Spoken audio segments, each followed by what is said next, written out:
This work is in the public domain. Anyone can access it without restrictions. The Taming of the Shrew, William Shakespeare, published 1594. Scene I. Before an alehouse on a heath. Enter hostess and slyisel why I'll fees you, in faith. Hostess a pair of stocks, you rogue, so why ye are a baggage. The slice are no rogues. Look in the chronicles, we came in with Richard Conqueror. Therefore paucas palabris. Let the world slide. Cessa, hostess you will not pay for the glasses you have burst? So why no, not a denier. Go by Geronimy. Go to thy cold bed, and warm thee. Hostess, I know my remedy. I must go fetch the third burrow.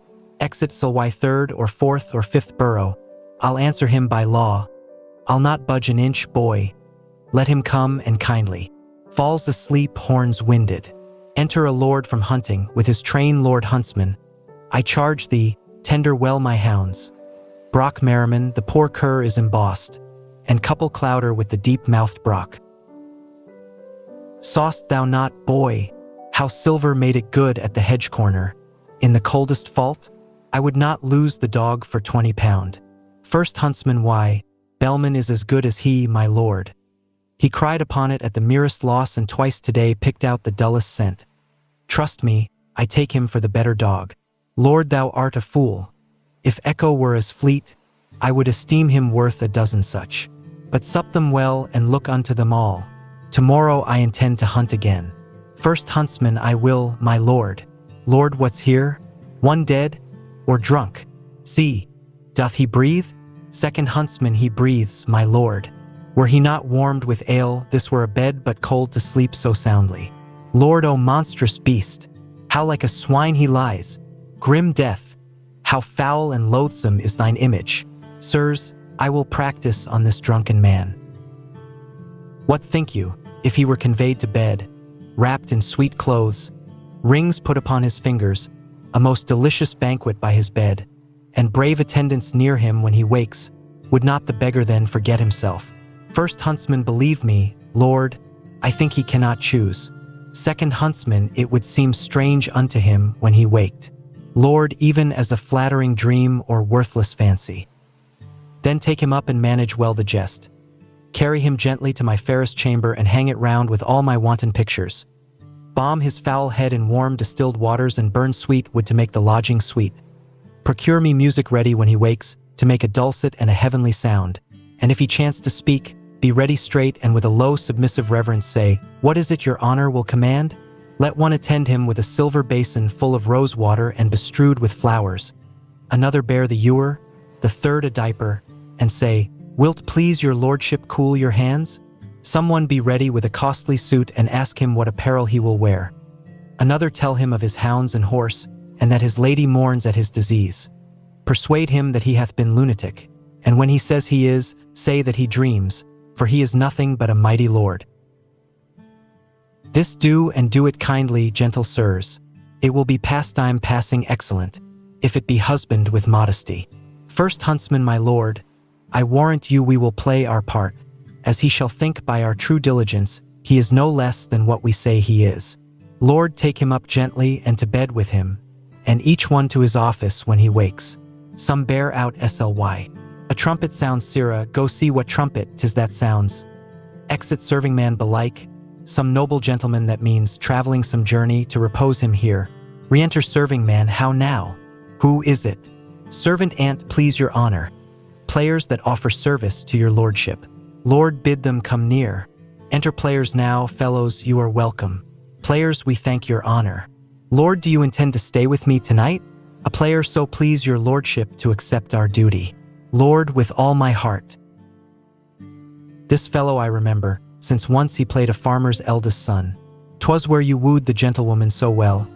I have forgot your name, but, sure, that part was aptly fitted and naturally performed. A player, I think 'twas Soto that your honor means. Lord, 'tis very true. Thou didst it excellent. Well, you are come to me in a happy time. The rather for I have some sport in hand wherein your cunning can assist me much. There is a lord will hear you play tonight, but I am doubtful of your modesties, lest over-eyeing of his odd behavior, for yet his honor never heard a play, you break into some merry passion and so offend him. For I tell you, sirs, if you should smile, he grows impatient. A player fear not, my lord. We can contain ourselves, were he the veriest antic in the world. Lord, go, sirrah, take them to the buttery, and give them friendly welcome every one. Let them want nothing that my house affords.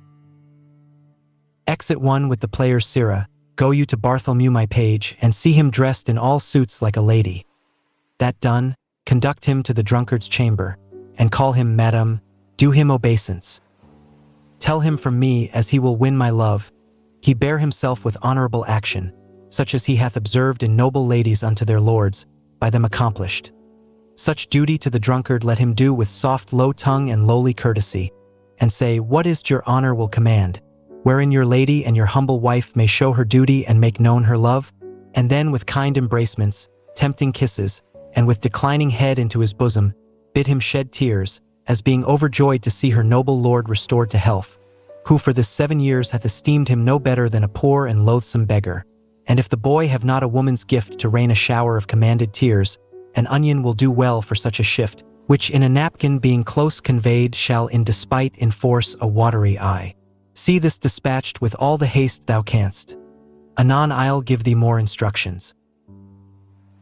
Exit a serving man. I know the boy will well usurp the grace, voice, gait, and action of a gentlewoman. I long to hear him call the drunkard husband, and how my men will stay themselves from laughter when they do homage to this simple peasant. I'll in to counsel them. Haply my presence may well abate the overmerry spleen which otherwise would grow into extremes. Exeunt Scene 2. A bedchamber in the Lord's house. Enter a loftus-ly with attendants, some with apparel, others with basin and ewer and appurtenances, and Lordus-ly for God's sake a pot of small ale. First servant, wilt please your lordship drink a cup of sack? Second servant, wilt please your honor taste of these conserves? Third servant, what raiment will your honor wear today? Sly, I am Christophoro Sly. Call not me honor nor lordship. I ne'er drank sack in my life, and if you give me any conserves, give me conserves of beef. Ne'er ask me what raiment I'll wear, for I have no more doublets than backs, no more stockings than legs, nor no more shoes than feet. Nay, sometimes more feet than shoes, or such shoes as my toes look through the over-leather. Lord, heaven cease this idle humor in your honor. Oh, that a mighty man of such descent, of such possessions and so high esteem, should be infused with so foul a spirit. So why, what, would you make me mad? Am not I Christopher Sly, old Sly's son of Burton Heath, by birth a peddler, by education a card-maker, by transmutation a bear-herd, and now by present profession a tinker? Ask Marian Hackett, the fat alewife of Wincott, if she know me not. If she say I am not 14 pence on the score for sheer ale, score me up for the lyingest knave in Christendom. What? I am not bestraught. Here's third servant, oh, this it is that makes your lady mourn. Second servant, oh, this is it that makes your servants droop. Lord, hence comes it that your kindred shuns your house, as beaten hence by your strange lunacy. O noble lord, bethink thee of thy birth. Call home thy ancient thoughts from banishment, and banish hence these abject lowly dreams. Look how thy servants do attend on thee, each in his office ready at thy beck. Wilt thou have music? Hark, Apollo plays, music and 20 caged nightingales do sing? Or wilt thou sleep? We'll have thee to a couch softer and sweeter than the lustful bed on purpose trimmed up for Semiramis. Say thou wilt walk. We will bestrew the ground? Or wilt thou ride? Thy horses shall be trapped, their harness studded all with gold and pearl. Dost thou love hawking? Thou hast hawks will soar above the morning lark, or wilt thou hunt? Thy hounds shall make the welkin answer them, and fetch shrill echoes from the hollow earth. First servant, say thou wilt course. Thy greyhounds are as swift as breathed stags, aye, fleeter than the roe. Second servant, dost thou love pictures? We will fetch thee straight Adonis painted by a running brook, and Cytherea all in sedges hid, which seem to move and wanton with her breath, even as the waving sedges play with wind. Lord will show thee Io as she was a maid, and how she was beguiled and surprised, as lively painted as the deed was done. Third servant, or Daphne roaming through a thorny wood, scratching her legs that one shall swear she bleeds. And at that sight shall sad Apollo weep, so workmanly the blood and tears are drawn. Lord, thou art a lord, and nothing but a lord. Thou hast a lady far more beautiful than any woman in this waning age. First servant, until the tears that she hath shed for thee like envious floods o'errun her lovely face. She was the fairest creature in the world, and yet she is inferior to none. So why am I a lord? And have I such a lady? Or do I dream? Or have I dreamed till now? I do not sleep. I see, I hear, I speak. I smell sweet savors and I feel soft things. Upon my life, I am a lord indeed, and not a tinker nor Christophoro sly. Well, bring our lady hither to our sight, and once again, a pot of the smallest ale. Second servant, wilt please your mightiness to wash your hands? Oh, how we joy to see your wit restored. Oh, that once more you knew but what you are. These 15 years you have been in a dream, or when you waked, so waked as if you slept. So why these 15 years? By my fay, a goodly nap. But did I never speak of all that time? First servant, oh yes, my lord, but very idle words. For though you lay here in this goodly chamber, yet would you say ye were beaten out of door, and rail upon the hostess of the house, and say you would present her at the leet, because she brought stone jugs and no sealed quarts. Sometimes you would call out for Cicely Hackett. So why I, the woman's maid of the house. Third servant, why, sir, you know no house nor no such maid, nor no such men as you have reckoned up, as Stephen Sly and did John Naps of Greece and Peter Turf and Henry Pimpernel and 20 more such names and men as these which never were nor no man ever saw. So why now, Lord, be thanked for my good amends. All amen. Sly, I thank thee. Thou shalt not lose by it. Enter the page as a lady. With attendance page, how fares my noble lord? So why, Mary, I fare well, for here is cheer enough. Where is my wife? Page here, noble lord. What is thy will with her? So why are you my wife and will not call me husband? My men should call me lord. I am your goodman. Page, my husband and my lord and husband. I am your wife in all obedience. Sly, I know it well. What must I call her? Lord, madam. Sly, madam? Or Joan, madam? Lord, madam, and nothing else. So lords call ladies. Sly, madam, wife. They say that I have dreamed and slept above some 15 year or more. Page, I, and the time seems 30 unto me, being all this time abandoned from your bed. So why 'tis much. Servants, leave me and her alone. Madam, undress you and come now to bed. Page, thrice noble lord, let me entreat of you to pardon me yet for a night or two, or, if not so, until the sun be set. For your physicians have expressly charged, in peril to incur your former malady, that I should yet absent me from your bed. I hope this reason stands for my excuse. So why it stands so that I may hardly tarry so long. But I would be loath to fall into my dreams again. I will therefore tarry in despite of the flesh and the blood. Enter a messenger, your honors players, heeding your amendment, are come to play a pleasant comedy. For so your doctors hold it very meet, seeing too much sadness hath congealed your blood, and melancholy is the nurse of frenzy. Therefore they thought it good you hear a play and frame your mind to mirth and merriment, which bars 1,000 harms and lengthens life. So why, Mary, I will let them play it. Is not a comedy a Christmas gambolled or a tumbling trick? Page, no, my good lord. It is more pleasing stuff. Sly, what household stuff? Page, it is a kind of history. So why, well seat. Come, madam wife, sit by my side and let the world slip. We shall ne'er be younger. Flourish act I seen I. Padua, public place.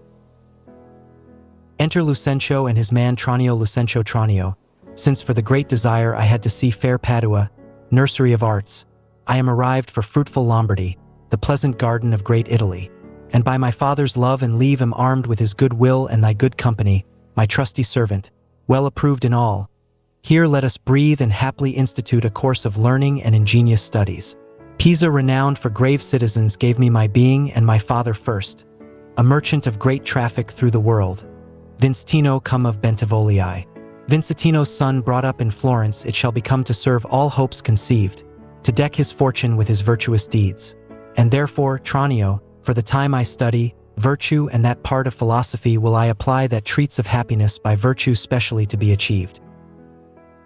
Tell me thy mind. For I have Pisa left and am to Padua come, as he that leaves a shallow plash to plunge him in the deep, and with satiety seeks to quench his thirst. Tranio me perdonato, gentle master mine, I am in all affected as yourself. Glad that you thus continue your resolve to suck the sweets of sweet philosophy. Only, good master, while we do admire this virtue and this moral discipline, let's be no Stoics nor no stocks, I pray, or so devote to Aristotle's checks as Ovid be an outcast quite abjured. Balk logic with acquaintance that you have and practice rhetoric in your common talk. Music and poesy used to quicken you. The mathematics and the metaphysics, fall to them as you find your stomach serves you. No profit grows where is no pleasure ta'en. In brief, sir, study what you most affect. Lucentio Gramercies, Tranio, well dost thou advise. If, Biondello, thou wert come ashore, we could at once put us in readiness, and take a lodging fit to entertain such friends as time in Padua shall beget. But stay a while, what company is this? Tranio master, some show to welcome us to town. Enter Baptista, Caterina, Bianca, Gremio, and Hortensio. Lucentio and Tranio stand by Baptista. Gentlemen, importune me no farther, for how I firmly am resolved you know. That is, not bestow my youngest daughter before I have a husband for the elder. If either of you both love Caterina, because I know you well and love you well, leave shall you have to court her at your pleasure. Gremio, aside to cart her rather. She's too rough for me. There, Hortensio, will you any wife? Caterina, I pray you, sir. Is it your will to make a stale of me amongst these mates? Hortensio, mates. Maid, how mean you that? No mates for you, unless you were of gentler, milder mold. Caterina, I faith, sir, you shall never need to fear. I wis it is not halfway to her heart. But if it were, doubt not her care should be to comb your noddle with a three-legged stool and paint your face and use you like a fool. Hortensia, from all such devils. Good Lord, deliver us. Gremio, and me too. Good Lord. Tranio, hush. Master, here's some good pastime toward. That wench is stark mad or wonderful froward. Lucentio, but in the other silence do I see maid's mild behavior and sobriety. Peace, Tranio. Tranio, well said, master. Mum, and gaze your fill. Baptista, gentlemen, that I may soon make good what I have said. Bianca, get you in, and let it not displease thee, good Bianca, for I will love thee ne'er the less, my girl. Caterina, a pretty Pete, it is best put finger in the eye, and she knew why. Bianca, sister, content you in my discontent. Sir, to your pleasure humbly I subscribe. My books and instruments shall be my company, on them to took and practice by myself. Lucentio, hark. Tranio, thou mayst hear Minerva speak. Hortensio, Signor Baptista, will you be so strange? Sorry am I that our good will affects Bianca's grief. Gremio, why will you mew her up, Signor Baptista, for this fiend of hell, and make her bear the penance of her tongue? Baptista, gentlemen, content ye. I am resolved. Go in, Bianca. Exit Bianca, and for I know she taketh most delight in music, instruments, and poetry. Schoolmasters will I keep within my house, fit to instruct her youth. If you, Hortensio, or Signor Gremio, you know any such, prefer them hither. For to cunning men I will be very kind, and liberal to mine own children in good bringing up, and so farewell. Caterina, you may stay, for I have more to commune with Bianca. Exit Caterina, why, and I trust one may go too, may I not? What, shall I be appointed hours? As though, belike, I knew not what to take and what to leave, ha? Exit Gremio, you may go to the devil's dam. Your gifts are so good, here's none will hold you. Their love is not so great, Hortensio, but we may blow our nails together and fast it fairly out. Our cake's dough on both sides. Farewell. Yet for the love I bear my sweet Bianca, if I can by any means light on a fit man to teach her that wherein she delights, I will wish him to her father. Hortensio, so will I, Signor Gremio. But a word, I pray. Though the nature of our quarrel yet never brooked parle, know now, upon advice, it toucheth us both, that we may yet again have access to our fair mistress and be happy rivals in Bianco's love, to labor and effect one thing specially. Gremio, what's that? I pray? Hortensio marry, sir, to get a husband for her sister. Gremio a husband, a devil. Hortensio I say a husband. Gremio I say a devil. Thinkest thou, Hortensio, though her father be very rich, any man is so very a fool to be married to hell? Hortensio tush Gremio, though it pass your patience and mine to endure her loud alarums. Why, man, there be good fellows in the world, and a man could light on them, would take her with all faults and money enough. Gremio I cannot tell, but I had as lief take her dowry with this condition, to be whipped at the high cross every morning. Hortensio faith, as you say, there's small choice in rotten apples.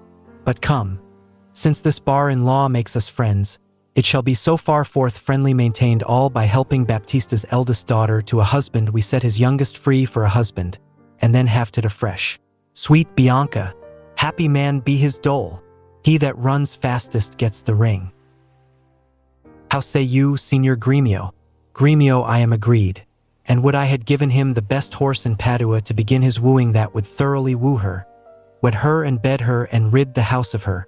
Come on. Exeunt Gremio and Hortensio Tranio I pray. Sir, tell me, is it possible that love should of a sudden take such hold? Lucentio o Tranio, till I found it to be true, I never thought it possible or likely. But see, while idly I stood looking on, I found the effect of love in idleness. And now in plainness do confess to thee, that art to me as secret and as dear as Anna to the Queen of Carthage was. Tranio, I burn, I pine, I perish, Tranio, if I achieve not this young modest girl. Counsel me, Tranio, for I know thou canst. Assist me, Tranio, for I know thou wilt.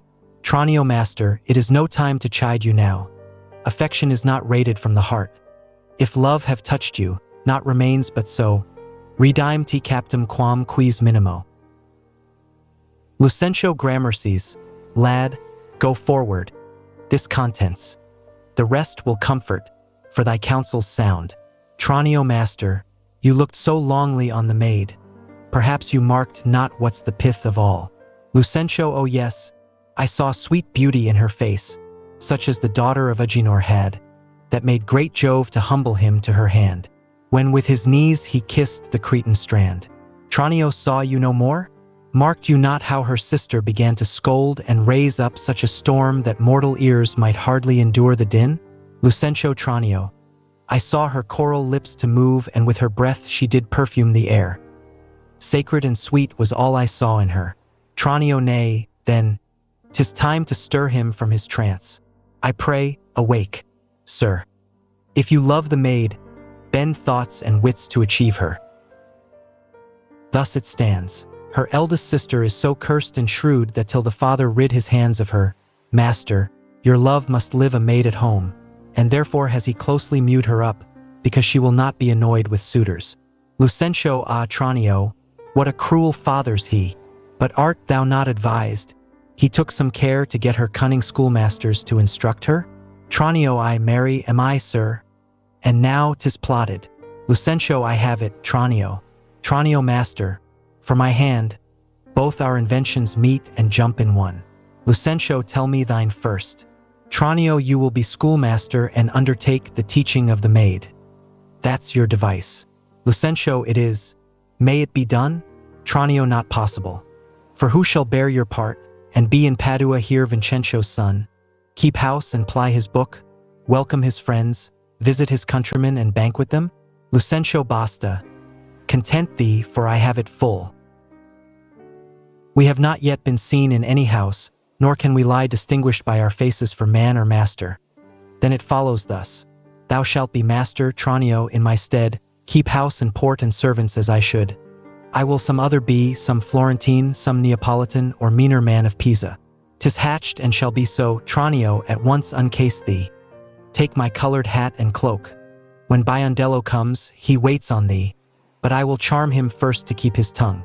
Tranio, so had you need. In brief, sir, sith it your pleasure is, and I am tied to be obedient. For so your father charged me at our parting, be serviceable to my son. Quoth he, although I think 'twas in another sense. I am content to be Lucentio, because so well I love Lucentio. Lucentio Tranio, be so, because Lucentio loves. And let me be a slave, to achieve that maid whose sudden sight hath thralled my wounded eye. Here comes the rogue. Enter Biondello. Sirrah, where have you been? Biondello, where have I been? Nay, how now? Where are you? Master, has my fellow Tranio stolen your clothes? Or you stolen his? Or both? Pray, what's the news?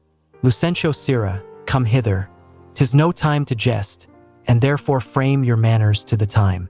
Your fellow Tranio here, to save my life, puts my apparel and my countenance on, and I for my escape have put on his.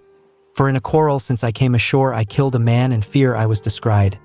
Wait you on him, I charge you, as becomes, while I make way from hence to save my life. You understand me?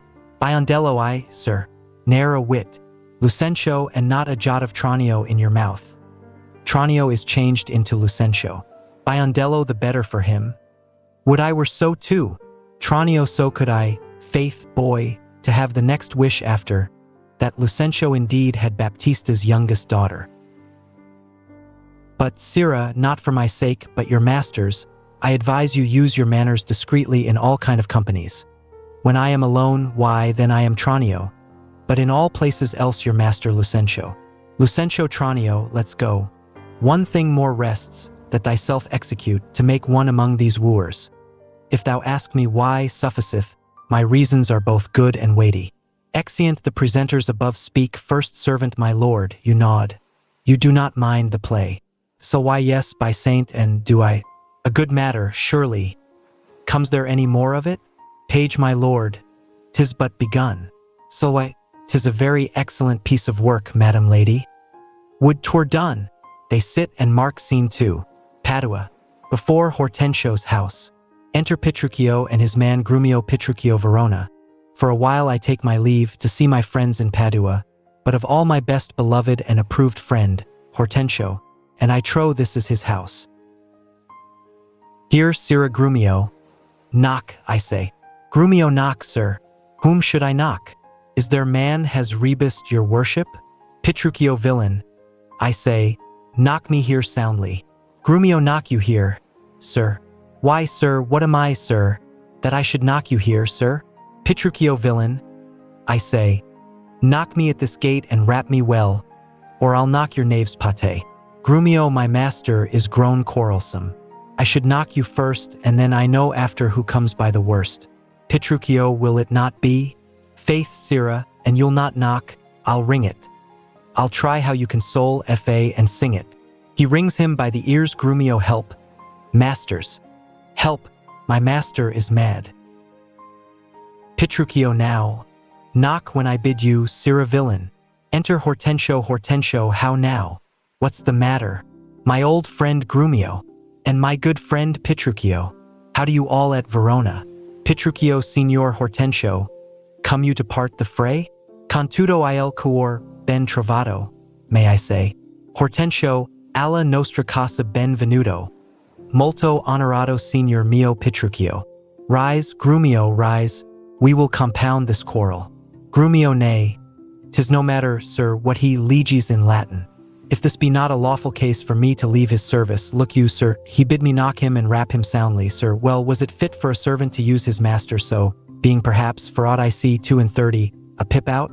Whom would to God I had well knocked at first, then had not Grumio come by the worst. Petruchio. A senseless villain. Good Hortensio, I bade the rascal knock upon your gate, and could not get him for my heart to do it. Grumio. Knock at the gate. O heavens! Spake you not these words plain? Sirrah, knock me here. Rap me here, knock me well and knock me soundly? And come you now with knocking at the gate? Petruchio. Sirrah, be gone, or talk not. I advise you. Hortensio. Petruchio. Patience. I am Grumio's pledge. Why, this a heavy chance twixt him and you, your ancient, trusty, pleasant servant Grumio. And tell me now, sweet friend, what happy gale blows you to Padua here from old Verona? Petruchio. Such wind as scatters young men through the world, to seek their fortunes farther than at home where small experience grows. But in a few, Signor Hortensio, thus it stands with me. Antonio, my father, is deceased, and I have thrust myself into this maze, haply to wive and thrive as best I may. Crowns in my purse I have and goods at home, and so am come abroad to see the world. Hortensio Petruchio, shall I then come roundly to thee and wish thee to a shrewd ill-favored wife?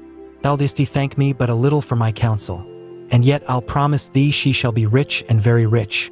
But thou'rt too much my friend, and I'll not wish thee to her. Petruchio Signor Hortensio, twixt such friends as we few words suffice, and therefore, if thou know one rich enough to be Petruchio's wife, as wealth is burden of my wooing dance, be she as foul as was Florentius' love, as old as Sibyl and as cursed and shrewd as Socrates' Xantippe, or a worse, she moves me not or not removes, at least, affection's edge in me, were she as rough as are the swelling Adriatic seas, I come to wive it wealthily in Padua. If wealthily, then happily in Padua. Grumio, nay, look you, sir, he tells you flatly what his mind is. Why give him gold enough and marry him to a puppet or an aglet baby? Or an old trot with ne'er a tooth in her head, though she have as many diseases as 52 horses. Why, nothing comes amiss, so money comes withal. Hortensio Petruchio, since we are stepped thus far in, I will continue that I broached in jest. I can, Petruchio, help thee to a wife with wealth enough and young and beauteous, brought up as best becomes a gentlewoman. Her only fault, and that is faults enough, is that she is intolerable cursed and shrewd and froward, so beyond all measure that, were my state far worser than it is, I would not wed her for a mine of gold. Petruchio Hortensio, peace, thou know'st not gold's effect. Tell me her father's name, and 'tis enough. For I will board her, though she chide as loud as thunder when the clouds in autumn crack. Hortensio, her father is Baptista Minola, an affable and courteous gentleman. Her name is Caterina Minola, renowned in Padua for her scolding tongue. Petruchio, I know her father, though I know not her, and he knew my deceased father well. I will not sleep, Hortensio, till I see her, and therefore let me be thus bold with you to give you over at this first encounter, unless you will accompany me thither. Grumio, I pray you, sir, let him go while the humor lasts. O my word, and she knew him as well as I do, she would think scolding would do little good upon him. She may perhaps call him 50 knaves or so. Why, that's nothing. And he begin once, he'll rail in his rope tricks. I'll tell you what, sir, and she stand him but a little, he will throw a figure in her face and so disfigure her with it that she shall have no more eyes to see withal than a cat. You know him not, sir? Hortensio Tari, Petruchio, I must go with thee, for in Baptista's keep my treasure is. He hath the jewel of my life in hold, his youngest daughter, beautiful Binaca, and her withholds from me and other more, suitors to her and rivals in my love, supposing it a thing impossible, for those defects I have before rehearsed, that ever Caterina will be wooed. Therefore this order hath Baptista ta'en, that none shall have access unto Bianca till Caterina the cursed have got a husband. Grumio Caterina the cursed, a title for a maid of all titles the worst. Hortensio, now shall my friend Petruchio do me grace, and offer me disguised in sober robes to old Baptista as a schoolmaster well seen in music, to instruct Bianca, that so I may, by this device, at least have leave and leisure to make love to her and unsuspected court her by herself.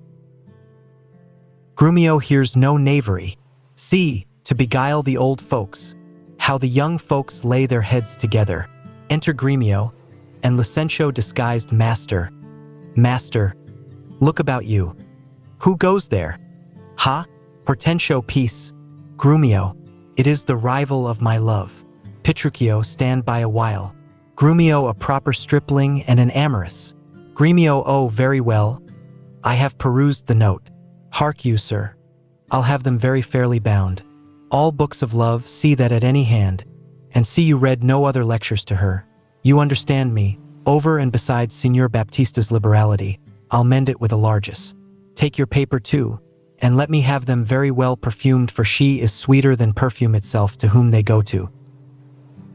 What will you read to her? Licentio, whatever I read to her. I'll plead for you as for my patron. Stand you so assured, as firmly as yourself were still in place. Yeah, and perhaps with more successful words than you, unless you were a scholar, sir. Grumio, oh, this learning. What a thing it is! Grumio, oh, this woodcock. What an ass it is! Petruchio, peace, sirrah. Hortensio, Grumio. Mum, God save you, Signor Grumio. Grumio, and you are well met, Signor Hortensio. Trow you whither I am going? to Baptista Minola.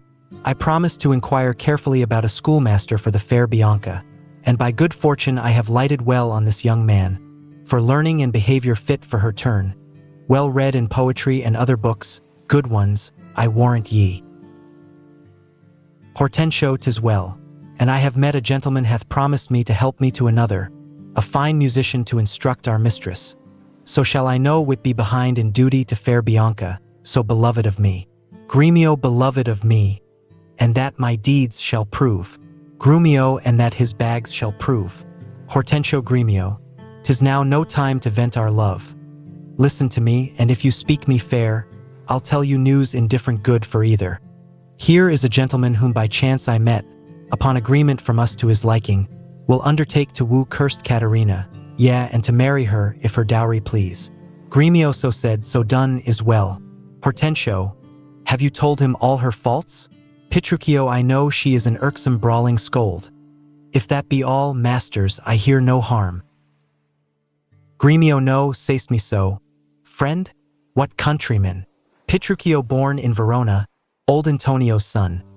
My father dead, my fortune lives for me, and I do hope good days and long to see. Grumio, O sir, such a life, with such a wife were strange, but if you have a stomach, to die God's name, you shall have me assisting you in all. But will you woo this wildcat? Petruchio, will I live? Grumio, will he woo her? Ay, or I'll hang her. Petruchio, why came I hither but to that intent? Think you a little din can daunt mine ears? Have I not in my time heard lions roar? Have I not heard the sea puffed up with wind's rage like an angry boar chafed with sweat? Have I not heard great ordnance in the field, and heaven's artillery thunder in the skies? Have I not in a pitched battle heard loud larums, neighing steeds and trumpets clang? And do you tell me of a woman's tongue, that gives not half so great a blow to hear as will a chestnut in a farmer's fire? Tush, tush, fear boys with bugs. Grumio, for he fears none. Grumio, Hortensio, hark. This gentleman is happily arrived, my mind presumes, for his own good and ours. Hortensio, I promised we would be contributors and bear his charging of wooing whatsoever. Grumio, and so we will, provided that he win her. Grumio, I would I were as sure of a good dinner. Enter Tranio brave, and Biondello. Tranio, gentlemen, God save you. If I may be bold, tell me, I beseech you, which is the readiest way to the house of Signor Baptista Minola. Biondello, he that has the two fair daughters. Is't he you mean? Tranio, even he, Biondello. Grumio, hark you, sir. You mean not her too? Tranio, perhaps him and her, sir. What have you to do? Petruchio, not her that chides, sir. At any hand, I pray. Tranio, I love no chiders, sir. Biondello, let's away. Lucentio, well begun. Tranio. Hortensio, sir, a word ere you go. Are you a suitor to the maid you talk of, yea or no? Tranio, and if I be, sir, is it any offense? Grumio, no. If without more words you will get you hence. Tranio, why, sir, I pray, are not the streets as free for me as for you? Grumio, but so is not she. Tranio, for what reason? I beseech you. Grumio, for this reason, if you'll know, that she's the choice love of Signor Grumio. Hortensio, that she's the chosen of Signor Hortensio. Tranio, softly, my masters, if you be gentlemen, do me this right, hear me with patience. Baptista is a noble gentleman, to whom my father is not all unknown, and were his daughter fairer than she is, she may more suitors have and me for one. Fair Lida's daughter had 1,000 wooers, then well one more may fair Bianca have, and so she shall. Lucentio shall make one, though Paris came in hope to speed alone. Grumio, what? This gentleman will outtalk us all. Lucentio, sir, give him head. I know he'll prove a jade. Petruchio, Hortensio, to what end are all these words? Hortensio, sir, let me be so bold as ask you, did you yet ever see Baptista's daughter? Tranio, no, sir. But here I do that he hath two. The one is famous for a scolding tongue as is the other for beauteous modesty. Petruchio, sir, the first's for me. Let her go by. Grumio, yeah, leave that labor to great Hercules, and let it be more than I'll see dis 12. Petruchio, sir, understand you this of me in sooth. The youngest daughter whom you hearken for her father keeps from all access of suitors, and will not promise her to any man until the elder sister first be wed. The younger then is free and not before. Tranio, if it be so, sir, that you are the man must stead us all and me amongst the rest, and if you break the ice and do this feat, achieve the elder, set the younger free for our access, whose hap shall be to have her will not so graceless be to be ingrate. Hortensio, sir, you say well and well you do conceive, and since you do profess to be a suitor, you must, as we do, gratify this gentleman, to whom we all rest generally beholding. Tranio, sir, I shall not be slack. In sign whereof, please ye we may contrive this afternoon, and quaff carouses to our mistress' health, and do as adversaries do in law, strive mightily, but eat and drink as friends. Grumio biondello, oh excellent motion. Fellows, let's be gone. Hortensio, the motion's good indeed, and be it so. Petruchio, I shall be your benvenuto. Exeunt Act 2 Scene I. Padua. A room in Baptista's house. Enter Caterina and Bianca. Bianca, good sister, wrong me not, nor wrong yourself, to make a bondmaid and a slave of me. That I disdain. But for these other gods, unbind my hands, I'll pull them off myself, yea, all my raiment to my petticoat, or what you will command me will I do, so well I know my duty to my elders. Caterina, of all thy suitors, here I charge thee, tell whom thou lovest best. See thou dissemble not. Bianca, believe me, sister, of all the men alive I never yet beheld that special face which I could fancy more than any other. Caterina, minion, thou least. Is not Hortensio? Bianca, if you affect him, sister, here I swear I'll plead for you myself, but you shall have him. Caterina, oh then, belike, you fancy riches more. You will have Gremio to keep you fair. Bianca, is it for him you do envy me so? Nay, then you jest, and now I well perceive you have but jested with me all this while. I prithee, sister Kate, untie my hands. Caterina, if that be jest, then all the rest was so. Strikes her. Enter Baptista. Baptista, why? How now, dame? Whence grows this insolence? Bianca, stand aside. Poor girl, she weeps. Go ply thy needle. Meddle not with her. For shame, thou helding of a devilish spirit, why dost thou wrong her that did ne'er wrong thee? When did she cross thee with a bitter word? Caterina, her silence flouts me, and I'll be revenged. Flies after Bianca. Baptista, what? In my sight? Bianca, get thee in. Exit Bianca. Caterina, what? Will you not suffer me? Nay, now I see she is your treasure. She must have a husband. I must dance barefoot on her wedding day, and for your love to her lead apes in hell. Talk not to me. I will go sit and weep till I can find occasion of revenge. Exit Baptista. Was ever gentleman thus grieved as I? But who comes here? Enter Gremio, Lucentio in the habit of a mean man. Petruchio with Hortensio as a musician. And Tranio with Biondello bearing a lute and books. Gremio, good morrow, neighbor Baptista. Baptista, good morrow, neighbor Gremio. God save you, gentlemen. Petruchio, and you, good sir. Pray, have you not a daughter called Caterina, fair and virtuous? Baptista, I have a daughter, sir, called Caterina. Gremio, you are too blunt. Go to it orderly. Petruchio, you wrong me, Signor Gremio. Give me leave. I am a gentleman of Verona, sir, that, hearing of her beauty and her wit, her affability and bashful modesty, her wondrous qualities and mild behavior, am bold to show myself a forward guest within your house, to make mine eye the witness of that report which I so oft have heard. And, for an entrance to my entertainment, I do present you with a man of mine, presenting Hortensio cunning in music and the mathematics, to instruct her fully in those sciences, whereof I know she is not ignorant. Accept of him, or else you do me wrong. His name is Licio, born in Mantua. Baptista, you're welcome, sir, and he, for your good sake. But for my daughter Caterina, this I know, she is not for your turn, the more my grief. Petruchio, I see you do not mean to part with her, or else you like not of my company. Baptista, mistake me not. I speak but as I find. Whence are you, sir? What may I call your name? Petruchio. Petruchio is my name. Antonio's son, a man well known throughout all Italy. Baptista, I know him well. You are welcome for his sake. Gremio, saving your tale, Petruchio, I pray, let us that are poor petitioners speak too. Back care, you are marvelous forward. Petruchio, oh, pardon me, Signor Gremio. I would fain be doing. Gremio, I doubt it not, sir. But you will curse your wooing. Neighbor, this is a gift very grateful, I am sure of it.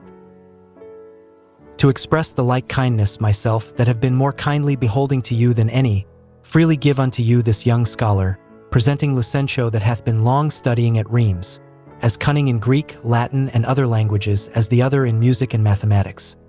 His name is Cambio. Pray accept his service. Baptista, 1,000 thanks. Signor Gremio. Welcome, good Cambio. To Tranio, but, gentle sir, methinks you walk like a stranger. May I be so bold to know the cause of your coming? Tranio, pardon me, sir, the boldness is mine own, that, being a stranger in this city here, do make myself a suitor to your daughter, unto Bianca, fair and virtuous. Nor is your firm resolve unknown to me, in the preferment of the eldest sister.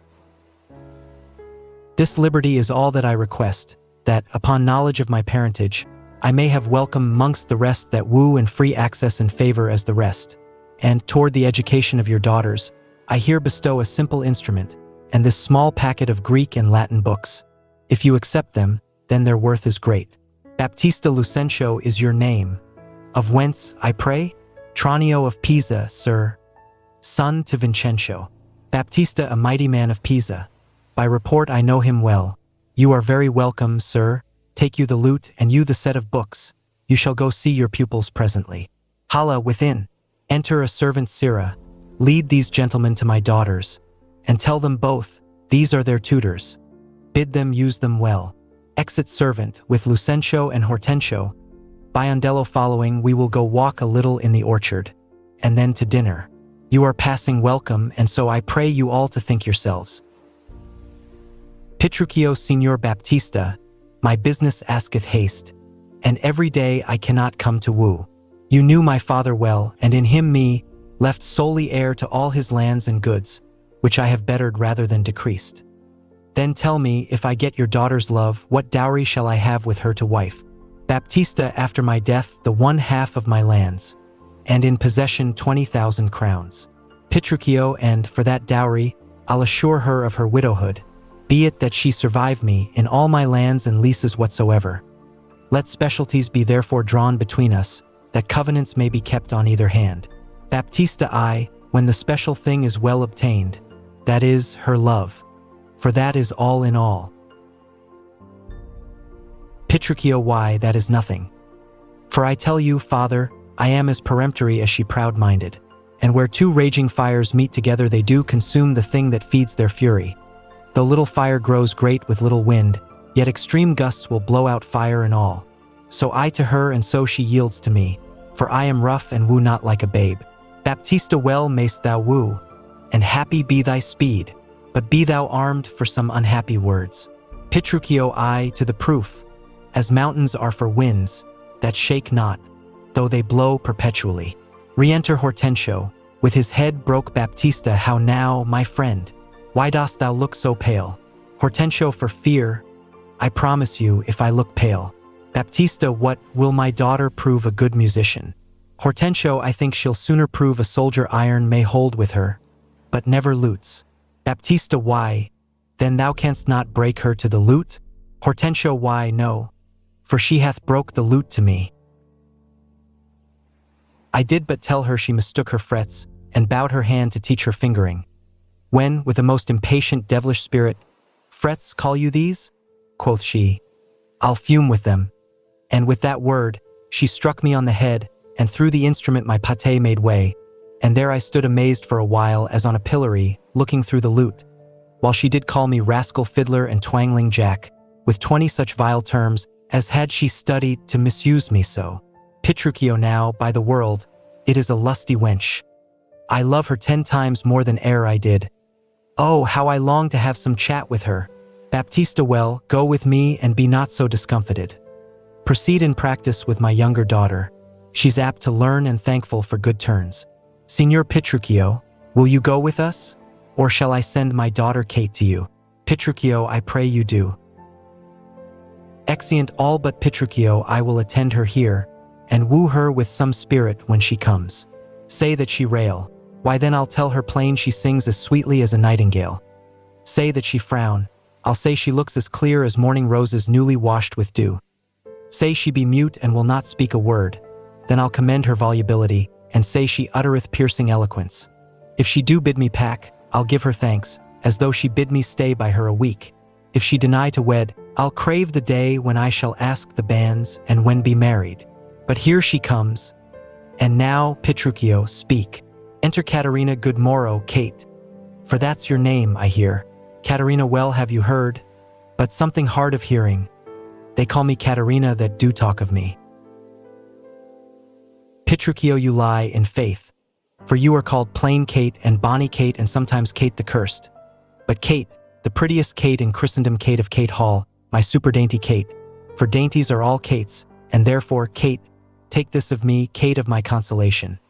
Hearing thy mildness praised in every town, thy virtues spoke of, and thy beauty sounded, yet not so deeply as to thee belongs, myself am moved to woo thee for my wife.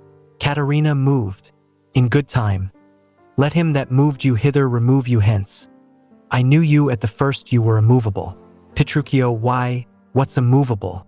Caterina, a join stool. Petruchio, thou hast hit it. Come, sit on me. Caterina, asses are made to bear, and so are you. Petruchio, women are made to bear, and so are you. Caterina, no such jade as you, if me you mean. Petruchio, alas, good Kate, I will not burden thee. For knowing thee to be but young and light, Caterina, too light for such a swain as you to catch, and yet as heavy as my weight should be. Petruchio, should buzz. Caterina, well ta'en and like a buzzard. Petruchio, O slow-winged turtle, shall a buzzard take thee? Caterina, I, for a turtle as he takes a buzzard. Petruchio, come, you wasp. I faith you are too angry. Caterina, if I be waspish, best beware my sting. Petruchio, my remedy is then to pluck it out. Caterina, I, if the fool could find it where it lies.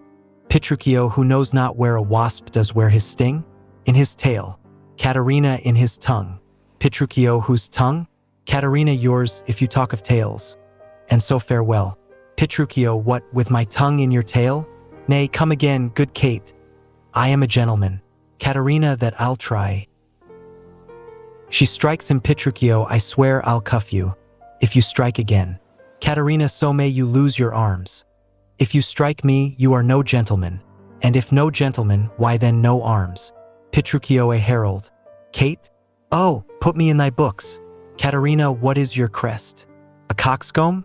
Petruchio, a combless cock, so Kate will be my hen. Caterina, no cock of mine. You crow too like a craven. Petruchio, nay, come, Kate, come. You must not look so sour. Caterina, it is my fashion, when I see a crab.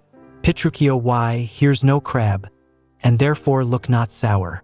Caterina, there is. Petruchio, then show it me. Caterina, had I a glass, I would. Petruchio, what, you mean my face? Caterina, well aimed of such a young one. Petruchio, now, by St. George, I am too young for you. Caterina, yet you are withered. Petruchio, 'tis with cares. Caterina, I care not.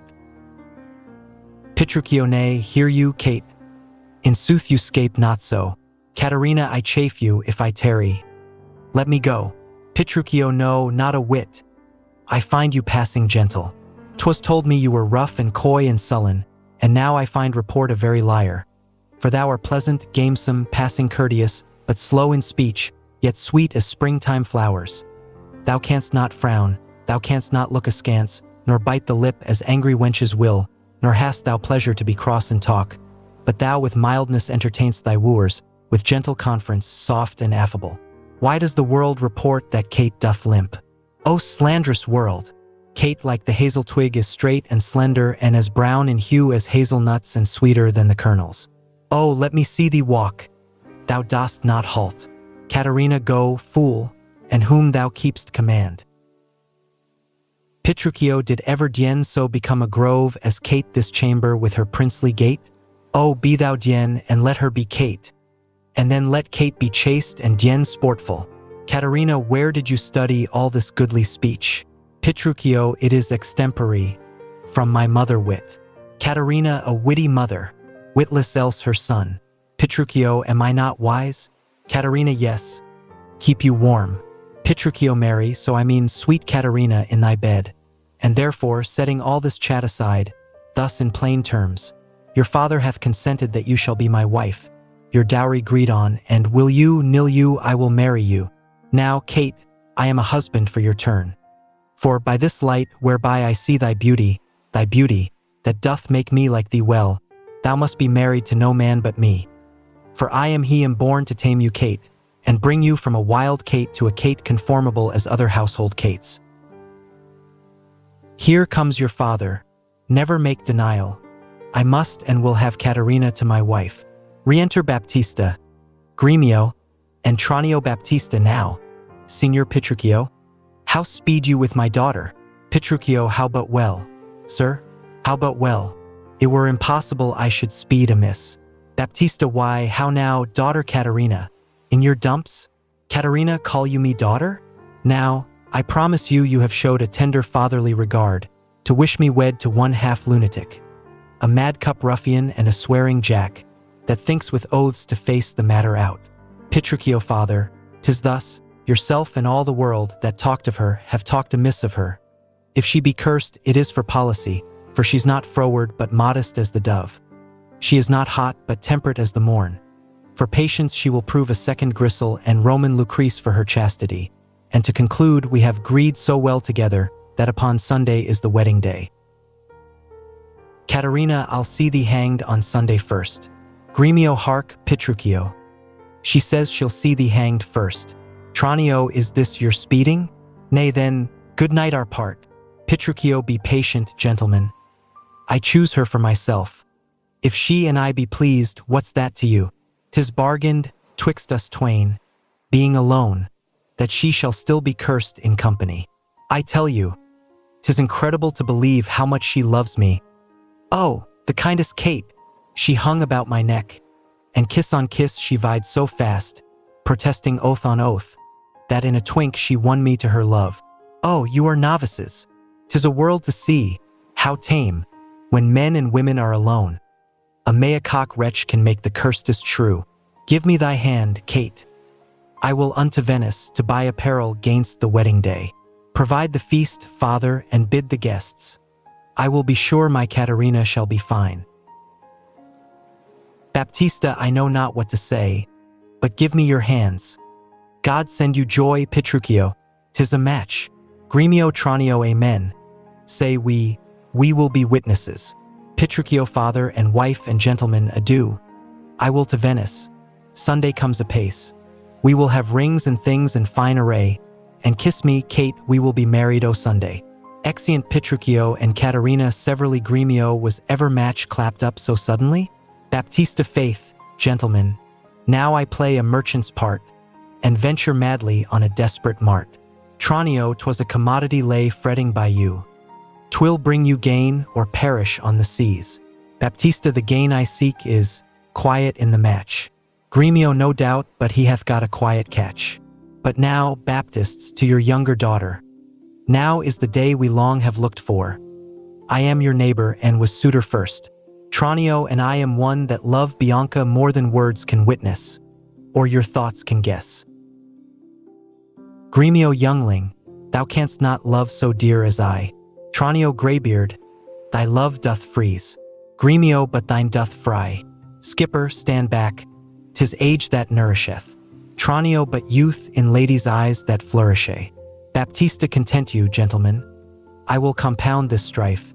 'Tis deeds must win the prize, and he of both that can assure my daughter greatest dower shall have my Bianca's love. Say, Signor Gremio, what can you assure her? Gremio, first, as you know, my house within the city is richly furnished with plate and gold, basins and ewers to lave her dainty hands, my hangings all of Tyrian tapestry. In ivory coffers I have stuffed my crowns, in cypress chests my arras counterpoints, costly apparel, tents and canopies, fine linen, turkey cushions bossed with pearl, valance of Venice gold and needlework, pewter and brass, and all things that belong to house or housekeeping. Then, at my farm I have 100, milch kine to the pail, 60 fat oxen standing in my stalls, and all things answerable to this portion. Myself am struck in years, I must confess. And if I die tomorrow, this is hers, if whilst I live she will be only mine. Tranio that only came well in. Sir, list to me. I am my father's heir and only son.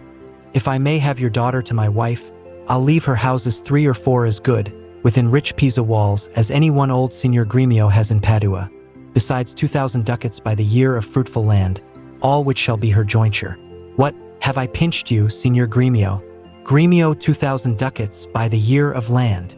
My land amounts not to so much in all, that she shall have, besides an argosy that now is lying in Marseille's road. What, have I choked you with an argosy? Tranio Gremio, 'tis known my father hath no less than 3 great argosies, besides 2 galleasses and 12 tight galleys. These I will assure her, and twice as much whatever thou offerst next. Gremio, nay, I have offered all, I have no more, and she can have no more than all I have. If you like me, she shall have me and mine. Tranio, why? Then the maid is mine from all the world, by your firm promise. Gremio is outvied. Baptista, I must confess your offer is the best, and let your father make her the assurance, she is your own. Else you must pardon me if you should die before him. Where's her dower? Tranio, that's but a cavil. He is old, I young. Gremio, and may not young men die, as well as old? Baptista, well, gentlemen, I am thus resolved. On Sunday next you know my daughter Caterina is to be married. Now, on the Sunday following, shall Bianca be bride to you, if you this assurance. If not, Signor Gremio, and so, I take my leave and thank you both. Gremio, adieu, good neighbor. Exit Baptista, now I fear thee not. Sirrah, young gamester, your father were a fool to give thee all, and in his waning age set foot under thy table. Tut, a toy, an old Italian fox is not so kind, my boy. Exit Tranio, of vengeance on your crafty withered hide, yet I have faced it with a card of 10. 'Tis in my head to do my master good. I see no reason but supposed Lucentio must get a father, called supposed Vincencio. And that's a wonder. Fathers commonly do get their children. But in this case of wooing, a child shall get a sire if I fail not of my cunning. Exit Act 3, Scene I. Padua. Baptista's house. Enter Lucentio, Hortensio, and Bianca. Lucentio, fiddler. Forbear. You grow too forward, sir. Have you so soon forgot the entertainment her sister Caterina welcomed you withal? Hortensio, but, wrangling pedant, this is the patroness of heavenly harmony. Then give me leave to have prerogative, and when in music we have spent an hour, your lecture shall have leisure for as much. Lucentio, preposterous ass, that never read so far to know the cause why music was ordained. Was it not to refresh the mind of man after his studies or his usual pain? Then give me leave to read philosophy, and while I pause, serve in your harmony. Hortensio, sirrah, I will not bear these braves of thine. Bianca, why, gentlemen, you do me double wrong, to strive for that which resteth in my choice. I am no breeching scholar in the schools. I'll not be tied to hours nor pointed times, but learn my lessons as I please myself. And, to cut off all strife, here sit we down. Take you your instrument, play you the whiles. His lecture will be done ere you have tuned. Hortensio, you'll leave his lecture when I am in tune? Lucentio, that will be never. Tune your instrument. Bianca, where left we last? Lucentio, here, madam, hic ibit Samois, hic est sigae tellus, hic steterat priami regia Celsisanes. Bianca, construe them. Lucentio, hic ibit, as I told you before, Samois, I am Lucentio, hic est, son unto Vincencio of Pisa, sigae tellus, disguised thus to get your love, hic steterat, and that Lucentio that comes a-wooing, Priami, is my man Tranio, Regia, bearing my port, Celsisanes, that we might beguile the old pantaloon. Hortensio, madam, my instruments in tune. Bianca, let's hear. Oh fie, the treble jars. Lucentio, spit in the hole, man, and tune again. Bianca, now let me see if I can construe it. Hic ibit Samois, I know you not. Hic est sigae tellus. I trust you not. Hic steterat priami. Take heed he hear us not. Regia. Presume not. Celsisanes. Despair not. Hortensio madam. 'Tis now in tune. Lucentio all but the bass. Hortensio the bass is right. 'Tis the bass knave that jars. Aside how fiery and forward our pedant is. Now, for my life, the knave doth court my love. Pediscule, I'll watch you better yet.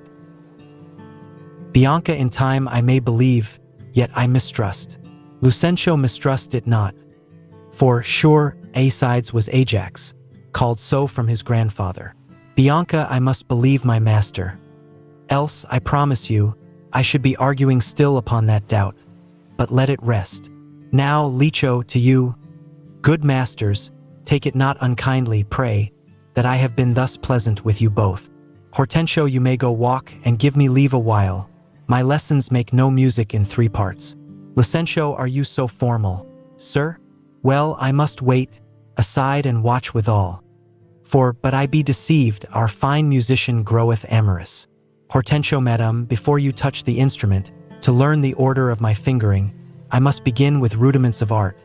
To teach you gamut in a briefer sort, more pleasant, pithy, and effectual, than hath been taught by any of my trade. And there it is in writing fairly drawn. Bianca, why, I am past my gamut long ago. Hortensio, yet read the gamut of Hortensio. Bianca reads. Gamut I am, the ground of all accord, a re, to plead Hortensio's passion. Be me, Bianca, take him for thy lord, CFAUT, that loves with all affection. D sol re, 1 clef, 2 notes have I, elami, show pity or I die. Call you this gamut? Tut, I like it not, old fashions please me best. I am not so nice to change true rules for old inventions. Enter a servant mistress, your father prays you leave your books and help to dress your sister's chamber up. You know tomorrow is the wedding day. Bianca, farewell, sweet masters both. I must be gone. Exeunt Bianca and servant Lucentio. Faith, mistress, then I have no cause to stay. Exit Hortensio, but I have cause to pry into this pedant. Methinks he looks as though he were in love. Yet if thy thoughts, Bianca, be so humble to cast thy wandering eyes on every stale, seize thee that list. If once I find thee ranging, Hortensio will be quit with thee by changing. Exit Scene 2. Padua. Before Baptista's house. Enter Baptista, Gremio, Tranio, Caterina, Bianca, Lucentio, and others. Attendants Baptista, to Tranio Signor Lucentio. This is the appointed day, that Caterina and Petruchio should be married, and yet we hear not of our son-in-law. What will be said? What mockery will it be, to want the bridegroom when the priest attends to speak the ceremonial rites of marriage? What says Lucentio to this shame of ours? Caterina, no shame but mine. I must, forsooth, be forced to give my hand opposed against my heart unto a mad-brain Rudsby full of spleen, who wooed in haste and means to wed at leisure. I told you, he was a frantic fool, hiding his bitter jests in blunt behavior, and, to be noted for a merry man, he'll woo 1,000, point the day of marriage, make feasts, invite friends, and proclaim the banns, yet never means to wed where he hath wooed. Now must the world point at poor Caterina and say, Lo, there is mad Petruchio's wife, if it would please him come and marry her. Tranio, patience, good Caterina, and Baptista too. Upon my life, Petruchio means but well, whatever fortune stays him from his word.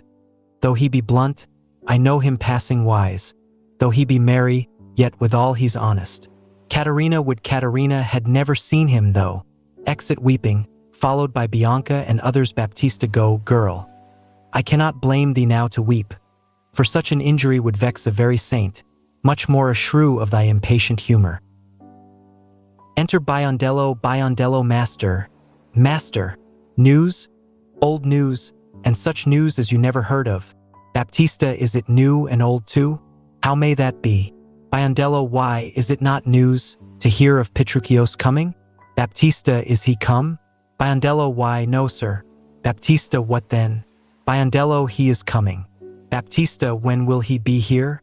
Biondello, when he stands where I am and sees you there.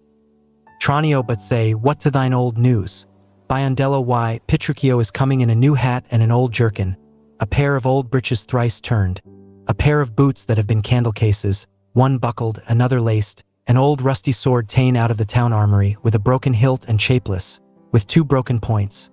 His horse hipped with an old mothy saddle and stirrups of no kindred. Besides, possessed with the glanders and like to mose in the chine, troubled with the lampas, infected with the fashions, full of wingdalls, sped with spavins, rayed with yellows, past cure of the fives, stark spoiled with the staggers, banon with the bots, swayed in the back and shoulder shotten. Near-legged before and with, a half-checked bit and a headstall of sheep's leather which, being restrained to keep him from stumbling, hath been often burst and now repaired with knots.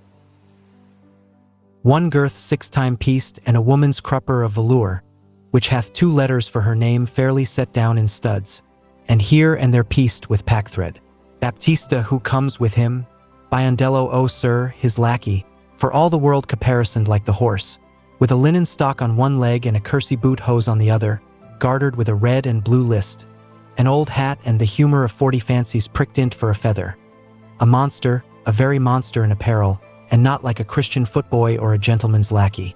Tranio, 'tis some odd humour pricks him to this fashion. Yet oftentimes he goes but mean apparelled. Baptista, I am glad he's come, howsoe'er he comes. Biondello, why, sir, he comes not. Baptista, didst thou not say he comes? Biondello, who? That Petruchio came? Baptista, I, that Petruchio came. Biondello, no, sir. I say his horse comes, with him on his back. Baptista, why, that's all one. Biondello, nay, by Saint Jammy, I hold you a penny. A horse and a man is more than one, and yet not many. Enter Petruchio and Grumio. Petruchio, come. Where be these gallants? Who's at home? Baptista, you are welcome, sir. Petruchio, and yet I come not well. Baptista, and yet you halt not. Tranio, not so well apparelled as I wish you were. Petruchio, were it better, I should rush in thus. But where is Kate?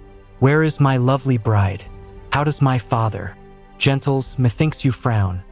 And wherefore gaze this goodly company, as if they saw some wondrous monument, some comet or unusual prodigy? Baptista, why, sir, you know this is your wedding day. First were we sad, fearing you would not come. Now sadder that you come so unprovided. Fie!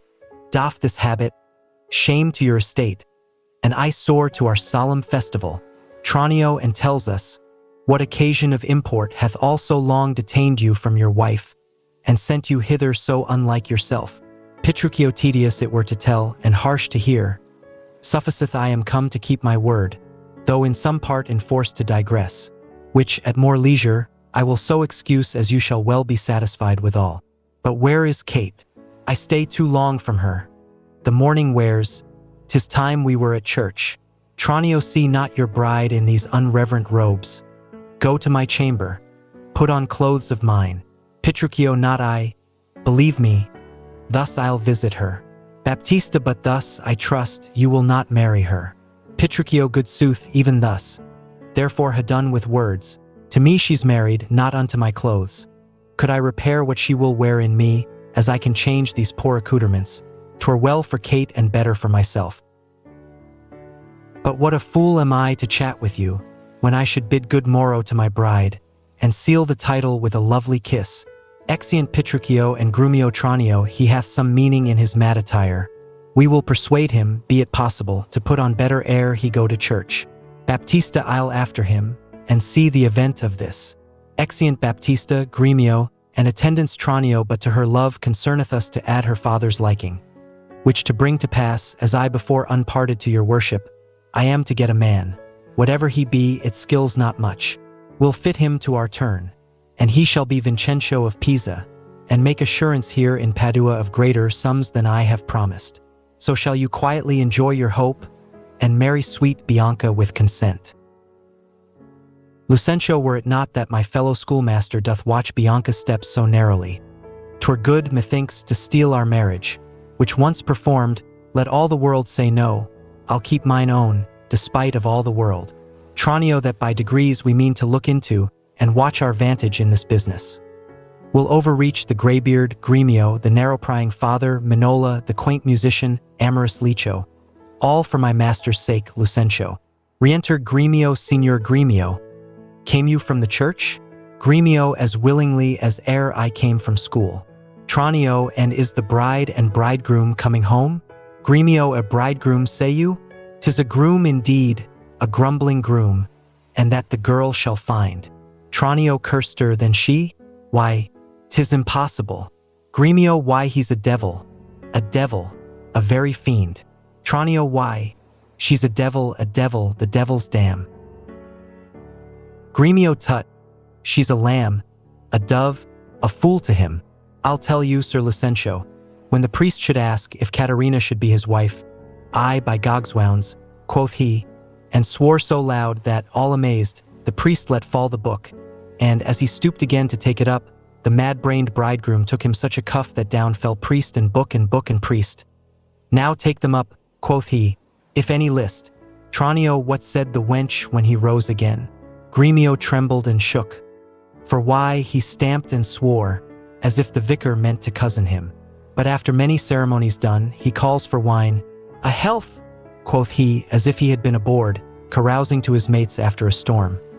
Quaffed off the muscadel and threw the sops all in the sexton's face, having no other reason but that his beard grew thin and hungerly and seemed to ask him sops as he was drinking. This done, he took the bride about the neck and kissed her lips with such a clamorous smack that at the parting all the church did echo. And I seeing this came thence for very shame, and after me I know the rout is coming. Such a mad marriage never was before. Hark! Hark! I hear the minstrels play. Music re-enter Petruchio, Caterina, Bianca, Baptista, Hortensio, Grumio, and train Petruchio, gentlemen and friends. I thank you for your pains. I know you think to dine with me today, and have prepared great store of wedding cheer. But so it is, my haste doth call me hence, and therefore here I mean to take my leave. Baptista, is't possible you will away tonight? Petruchio, I must away today, before night come. Make it no wonder. If you knew my business, you would entreat me rather go than stay. And, honest company, I thank you all, that have beheld me give away myself to this most patient, sweet and virtuous wife. Dine with my father, drink a health to me, for I must hence, and farewell to you all. Tranio, let us entreat you stay till after dinner. Petruchio, it may not be. Gremio, let me entreat you. Petruchio, it cannot be. Caterina, let me entreat you. Petruchio, I am content. Caterina, are you content to stay? Petruchio, I am content you shall entreat me stay. But yet not stay, entreat me how you can. Caterina, now, if you love me, stay. Petruchio, Grumio, my horse. Grumio, I, sir, they be ready. The oats have eaten the horses. Caterina, nay, then, do what thou canst, I will not go today. No, nor tomorrow, not till I please myself. The door is open, sir. There lies your way, you may be jogging whiles your boots are green. For me, I'll not be gone till I please myself. 'Tis like you'll prove a jolly surly groom, that take it on you at the first so roundly. Petruchio, O Kate, content thee. Prithee, be not angry. Caterina, I will be angry. What hast thou to do? Father, be quiet. He shall stay my leisure. Gremio, I marry, sir, now it begins to work. Caterina, gentlemen, forward to the bridal dinner. I see a woman may be made a fool, if she had not a spirit to resist. Petruchio, they shall go forward. Kate, at thy command. Obey the bride, you that attend on her. Go to the feast, revel and domineer, carouse full measure to her maidenhead, be mad and merry, or go hang yourselves. But for my bonny Kate, she must with me. Nay, look not big, nor stamp, nor stare, nor fret. I will be master of what is mine own. She is my goods, my chattels. She is my house, my household stuff, my field, my barn, my horse, my ox, my ass, my anything. And here she stands, touch her whoever dare. I'll bring mine action on the proudest he that stops my way in Padua. Grumio, draw forth thy weapon. We are beset with thieves. Rescue thy mistress, if thou be a man. Fear not, sweet wench, they shall not touch thee, Kate. I'll buckler thee against 1,000,000. Exeunt Petruchio, Caterina, and Grumio Baptista, nay. Let them go. a couple of quiet ones. Gremio, went they not quickly, I should die with laughing. Tranio, of all mad matches never was the like. Lucentio, mistress, what's your opinion of your sister? Bianca, that, being mad herself, she's madly mated. Gremio, I warrant him, Petruchio is Kate. Baptista, neighbors and friends, though bride and bridegroom wants for to supply the places at the table, you know there wants no junkets at the feast. Lucentio, you shall supply the bridegroom's place, and let Bianca take her sister's room. Tranio, shall sweet Bianca practice how to bride it? Baptista, she shall. Lucentio, come, gentlemen, let's go. Exeunt Act 4 Scene I. Petruchio's country house. Enter Grumio. Grumio, fie. Fie on all tired jades, on all mad masters and all foul ways. Was ever man so beaten? Was ever man so rayed? Was ever man so weary? I am sent before to make a fire, and they are coming after to warm them. Now were not I a little pot and soon hot, my very lips might freeze to my teeth, my tongue to the roof of my mouth, my heart in my belly, ere I should come by a fire to thaw me. But I, with blowing the fire, shall warm myself. For, considering the weather, a taller man than I will take cold. Holla ho, Curtis. Enter Curtis. Curtis, who is that calls so coldly? Grumio, a piece of ice. If thou doubt it, thou mayst slide from my shoulder to my heel with no greater a run but my head and my neck. A fire, good Curtis. Curtis is my master and his wife coming. Grumio? Grumio, oh I, Curtis, I, and therefore fire, fire, cast on no water. Curtis, is she so hot a shrew as she's reported? Grumio, she was, good Curtis, before this frost. But thou knowest winter tames man, woman and beast, for it hath tamed my old master and my new mistress and myself, fellow Curtis. Curtis, away, you 3-inch fool. I am no beast. Grumio, am I but 3 inches? Why, thy horn is a foot, and so long am I at the least. But wilt thou make a fire, or shall I complain on thee to our mistress, whose hand, she being now at hand, thou shalt soon feel to thy cold comfort, for being slow in thy hot office? Curtis, I prithee, good Grumio, tell me, how goes the world? Grumio, a cold world, Curtis, in every office but thine, and therefore fire, do thy duty and have thy duty, for my master and mistress are almost frozen to death. Curtis, there's fire ready, and therefore, good Grumio, the news. Grumio, why, Jack boy, oh, boy, and as much news as will thaw. Curtis, come, you are so full of coney catching. Grumio, why, therefore fire, for I have caught extreme cold. Where's the cook? Is supper ready? The house trimmed, rushes strewed, cobwebs swept. The serving men in their new fustian, their white stockings, and every officer his wedding garment on? Be the Jacks fair within, the Jills fair without, the carpets laid, and everything in order?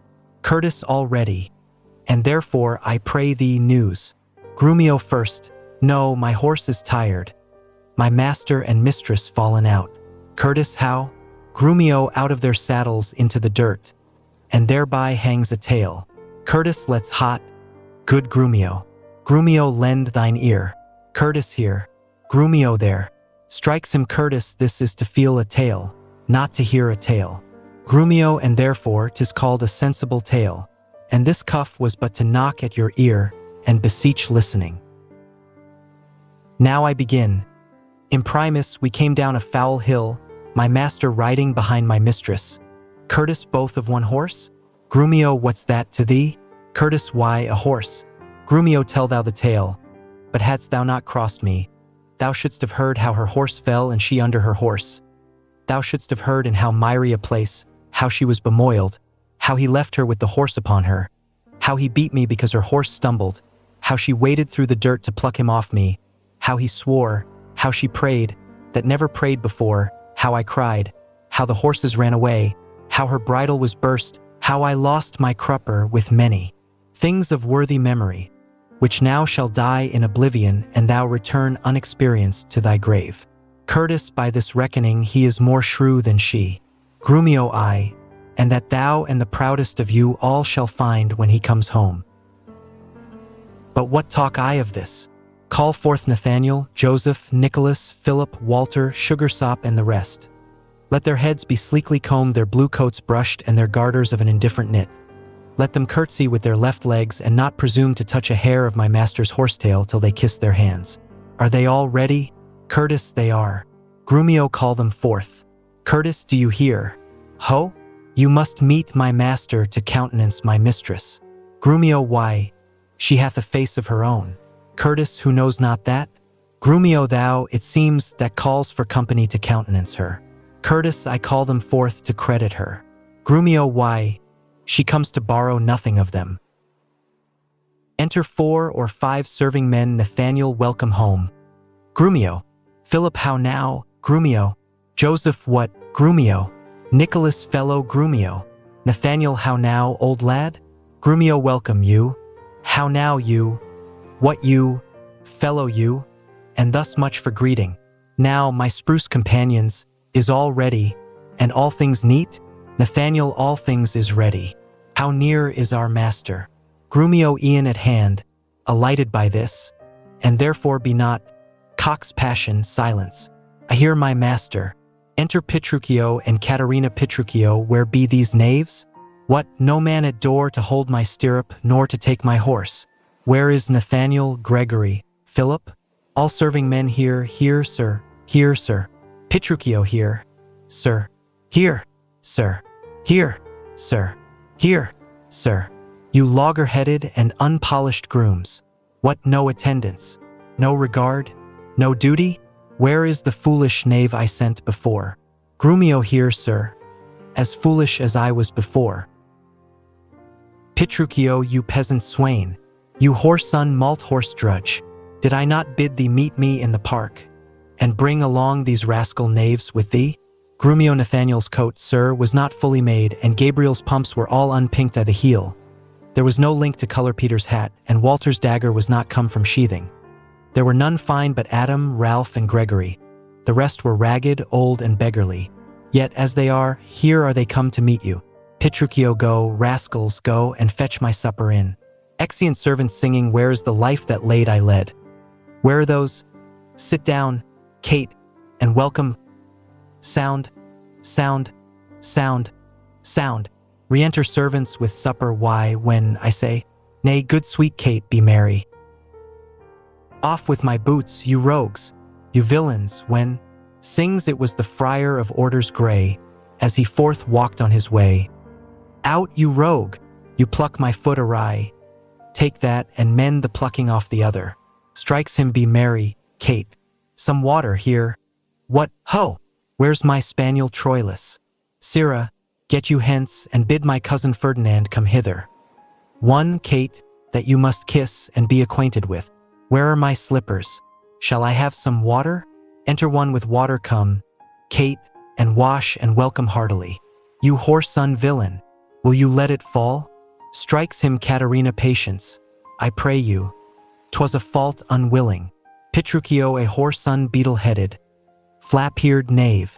Come, Kate, sit down. I know you have a stomach. Will you give thanks, sweet Kate? Or else shall I? What's this? Mutton? First servant, I. Petruchio, who brought it? Peter, I. Petruchio, 'tis burnt. And so is all the meat. What dogs are these? Where is the rascal cook? How durst you, villains, bring it from the dresser, and serve it thus to me that love it not? The retake it to you, trenchers, cups, and all. Throws the meat, and see, about the stage, you heedless joltheads and unmannered slaves. What, do you grumble? I'll be with you straight. Caterina, I pray you, husband, be not so disquiet. The meat was well, if you were so contented. Petruchio, I tell thee, Kate, 'twas burnt and dried away, and I expressly am forbid to touch it, for it engenders choler, planteth anger, and better 'twere that both of us did fast, since of ourselves are choleric, than feed it with such over-roasted flesh. Be patient. Tomorrow tea shall be mended, and, for this night, we'll fast for company. Come, I will bring thee to thy bridal chamber. Exeunt re-enter servants severally. Nathaniel, Peter. Didst ever see the like? Peter, he kills her in her own humor. Re-enter Curtis. Grumio, where is he? Curtis in her chamber, making a sermon of continency to her, and rails and swears and rates, that she, poor soul, knows not which way to stand, to look, to speak, and sits as one new risen from a dream. Away, away, for he is coming hither. Exeunt re-enter Petruchio. Petruchio, thus have I politically begun my reign, and 'tis my hope to end successfully. My falcon now is sharp and passing empty, and till she stoop she must not be full gorged, for then she never looks upon her lure. Another way I have to man my haggard, to make her come and know her keeper's call, that is, to watch her, as we watch these kites that bait and beat and will not be obedient. She eat no meat today, nor none shall eat.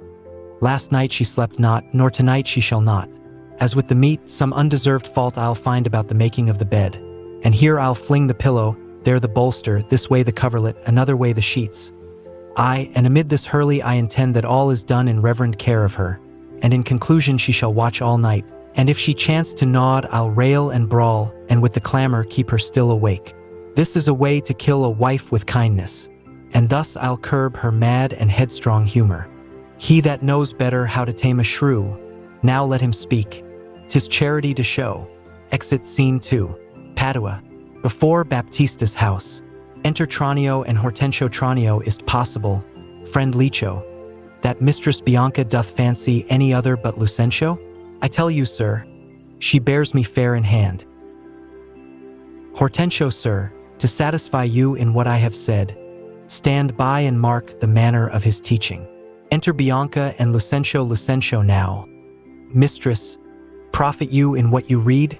Bianca, what, master, read you? First resolve me that.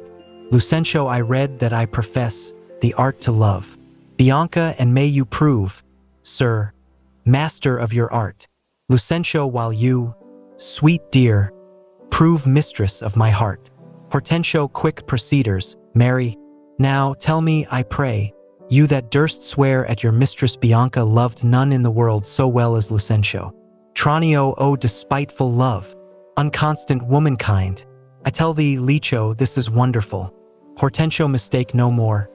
I am not Licio nor a musician as I seem to be, but one that scorned to live in this disguise, for such a one as leaves a gentleman, and makes a god of such a cullion. Know, sir, that I am called Hortensio. Tranio, Signor Hortensio, I have often heard of your entire affection to Bianca, and since mine eyes are witness of her lightness, I will with you, if you be so contented, forswear Bianca and her love forever. Hortensio, see how they kiss and court. Signor Lucentio, here is my hand, and here I firmly vow never to woo her no more, but do forswear her, as one unworthy all the former favors that I have fondly flattered her withal. Tranio, and here I take the unfeigned oath, never to marry with her though she would entreat. Fie on her. See how beastly she doth court him. Hortensio would all the world, but he had quite forsworn. For me, that I may surely keep mine oath, I will be married to a wealthy widow, ere 3 days pass, which hath as long loved me as I have loved this proud disdainful haggard. And so farewell, Signor Lucentio. Kindness in women, not their beauteous looks, shall win my love, and so I take my leave in resolution as I swore before. Exit Tranio. Mistress Bianca, bless you with such grace as longeth to a lover's blessed case. Nay, I have ta'en you napping, gentle love, and have forsworn you with Hortensio. Bianca. Tranio, you jest, but have you both forsworn me? Tranio. Mistress, we have. Lucentio, then we are rid of Licio. Tranio, I faith, he'll have a lusty widow now, that shall be wood and wedded in a day. Bianca. God give him joy. Tranio, I, and he'll tame her. Bianca, he says so. Tranio. Tranio, faith, he is gone unto the taming school. Bianca. The taming school, what, is there such a place? Tranio, I, mistress, and Petruchio is the master, that teacheth tricks 11 and 20 long, to tame a shrew and charm her chattering tongue. Enter Biondello. Biondello, O master, master, I have watched so long that I am dog-weary, but at last I spied an ancient angel coming down the hill, will serve the turn. Tranio, what is he? Biondello? Biondello, master, a mercatant or a pedant, I know not what. but format in apparel, in gait and countenance surely like a father. Lucentio, and what of him, Tranio? Tranio, if he be credulous and trust my tale, I'll make him glad to seem Vincencio, and give assurance to Baptista Minola, as if he were the right Vincencio take in your love, and then let me alone. Exeunt Lucentio and Bianca enter a pedant God save you, sir. Tranio, and you, sir, you are welcome. Travel you far on, or are you at the farthest? Pedant, sir, at the farthest for a week or two, but then up farther, and as far as Rome, and so to Tripoli, if God lend me life. Tranio, what countryman, I pray? Pedant of Mantua. Tranio of Mantua. Sir? Marry, God forbid, and come to Padua, careless of your life? Pedant, my life, sir, how I pray, for that goes hard. Tranio, 'tis death for any one in Mantua to come to Padua. Know you not the cause? Your ships are stayed at Venice, and the Duke, for private quarrel twixt your Duke and him, hath published and proclaimed it openly. 'Tis marvel but that you are but newly come, you might have heard it else proclaimed about. Pedant, alas! Sir, it is worse for me than so. For I have bills for money by exchange from Florence, and must here deliver them. Tranio, well, sir, to do you courtesy, this will I do, and this I will advise you. First, tell me, have you ever been at Pisa? Pedant, I, sir, in Pisa have I often been, Pisa renowned for grave citizens. Tranio, among them know you one Vincencio? Pedant, I know him not, but I have heard of him, a merchant of incomparable wealth. Tranio, he is my father, sir, and, sooth to say, in countenance somewhat doth resemble you. Biondello aside, as much as an apple doth an oyster, and all one. Tranio, to save your life in this extremity, this favor will I do you for his sake, and think it not the worst of in your fortunes that you are like to Sir Vincencio. His name and credit shall you undertake, and in my house you shall be friendly lodged. Look that you take upon you as you should. You understand me, sir.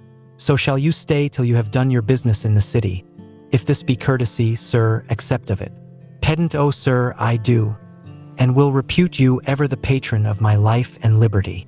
Tranio, then go with me to make the matter good. This, by the way, I let you understand.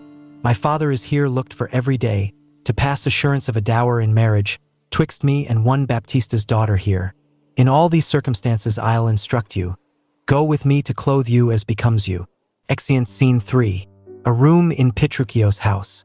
Enter Caterina and Grumio. Grumio, no, no, forsooth, I dare not for my life. Caterina, the more my wrong, the more his spite appears. What, did he marry me to famish me? Beggars that come unto my father's door, upon entreaty have a present aims. If not, elsewhere they meet with charity. But I, who never knew how to entreat, nor never needed that I should entreat, am starved for meat, giddy for lack of sleep, with oath kept waking and with brawling fed. And that which spites me more than all these wants, he does it under name of perfect love, as who should say, if I should sleep or eat, 'twere deadly sickness or else present death. I prithee go and get me some repast. I care not what, so it be wholesome food. Grumio, what say you to a neat's foot? Caterina, 'tis passing good. I prithee let me have it. Grumio, I fear it is too choleric a meat. How say you to a fat tripe finely broiled? Caterina, I like it well, good Grumio. Fetch it me. Grumio, I cannot tell. I fear 'tis choleric. What say you to a piece of beef and mustard? Caterina, a dish that I do love to feed upon. Grumio, but the mustard is too hot a little. Caterina, why then, the beef and let the mustard rest. Grumio, nay then, I will not. You shall have the mustard, or else you get no beef of Grumio. Caterina, then both, or one, or anything thou wilt. Grumio, why then, the mustard without the beef. Caterina, go, get thee gone. Thou false deluding slave, beats him that feedst me with the very name of meat. Sorrow on thee and all the pack of you, that triumph thus upon my misery. Go, get thee gone, I say. Enter Petruchio and Hortensio with meat. Petruchio, how fares my Kate? What sweeting all amort? Hortensio, mistress, what cheer? Caterina, faith, as cold as can be. Petruchio, pluck up thy spirits. Look cheerfully upon me. Here, love. Thou seest how diligent I am to dress thy meat myself and bring it thee. I am sure, sweet Kate, this kindness merits thanks. What, not a word? Nay, then thou lovest it not. And all my pains is sorted to no proof. Here, take away this dish. Caterina, I pray you, let it stand. Petruchio, the poorest service is repaid with thanks. And so shall mine, before you touch the meat. Caterina, I thank you, sir. Hortensio, Signor Petruchio. Fie, you are to blame. Come, Mistress Kate, I'll bear you company. Petruchio, aside, eat it up all, Hortensio, if thou lovest me. Much good do it unto thy gentle heart. Kate, eat apace. And now, my honey love, will we return unto thy father's house and revel it as bravely as the best, with silken coats and caps and golden rings, with ruffs and cuffs and farthingales and things, with scarfs and fans and double change of bravery, with amber bracelets, beads and all this knavery. What, hast thou dined? The tailor stays thy leisure, to deck thy body with his ruffling treasure. Enter tailor, come, tailor, let us see these ornaments. Lay forth the gown. Enter haberdasher, what news with you, sir? Haberdasher, here is the cap your worship did bespeak. Petruchio, why, this was molded on a porringer, a velvet dish. Fie, fie, 'tis lewd and filthy. Why, 'tis a cockle or a walnut shell, a knack, a toy, a trick, a baby's cap. Away with it, come, let me have a bigger. Caterina, I'll have no bigger. This doth fit the time, and gentlewomen wear such caps as these. Petruchio, when you are gentle, you shall have one too, and not till then. Hortensio, aside, that will not be in haste. Caterina, why, sir, I trust one may have leave to speak, and speak I will. I am no child, no babe. Your betters have endured me say my mind, and if you cannot, best you stop your ears. My tongue will tell the anger of my heart, or else my heart concealing it will break, and rather than it shall, I will be free even to the uttermost, as I please in words. Petruchio, why, thou say'st true. It is a paltry cap, a custard coffin, a bauble, a silken pie. I love thee well, in that thou likest it not. Caterina, love me or love me not, I like the cap, and it I will have or I will have none. Exit haberdasher. Petruchio, thy gown? Why, I... Come, tailor, let us seat. Oh mercy, God, what masking stuff is here? What's this? A sleeve? 'Tis like a demi-cannon. What, up and down, carved like an apple tart? Here's snip and nip and cut and slish and slash, like to a censer in a barber's shop. Why, what, I devil's name, tailor, call'st thou this? Hortensio, aside, I see she's like to have neither cap nor gown. Tailor, you bid me make it orderly and well, according to the fashion and the time. Petruchio, marry, and did. But if you be remembered, I did not bid you mar it to the time. Go, hop me over every kennel home, for you shall hop without my custom. Sir, I'll none of it. Hence, make your best of it. Caterina, I never saw a better fashioned gown, more quaint, more pleasing, nor more commendable. Belike you mean to make a puppet of me. Petruchio, why, true, he means to make a puppet of thee. Tailor, she says your worship means to make a puppet of her. Petruchio, O monstrous arrogance! Thou least, thou thread, thou thimble, thou yard, three-quarters, half-yard, quarter, nail. Thou flea, thou knit, thou winter cricket, thou, braved in mine own house with a skein of thread? Away, thou rag, thou quantity, thou remnant! Or I shall so bemeet thee with thy yard as thou shalt think on prating whilst thou livest. I tell thee, that thou hast marred her gown. Tailor, your worship is deceived. The gown is made just as my master had direction. Grumio gave order how it should be done. Grumio, I gave him no order.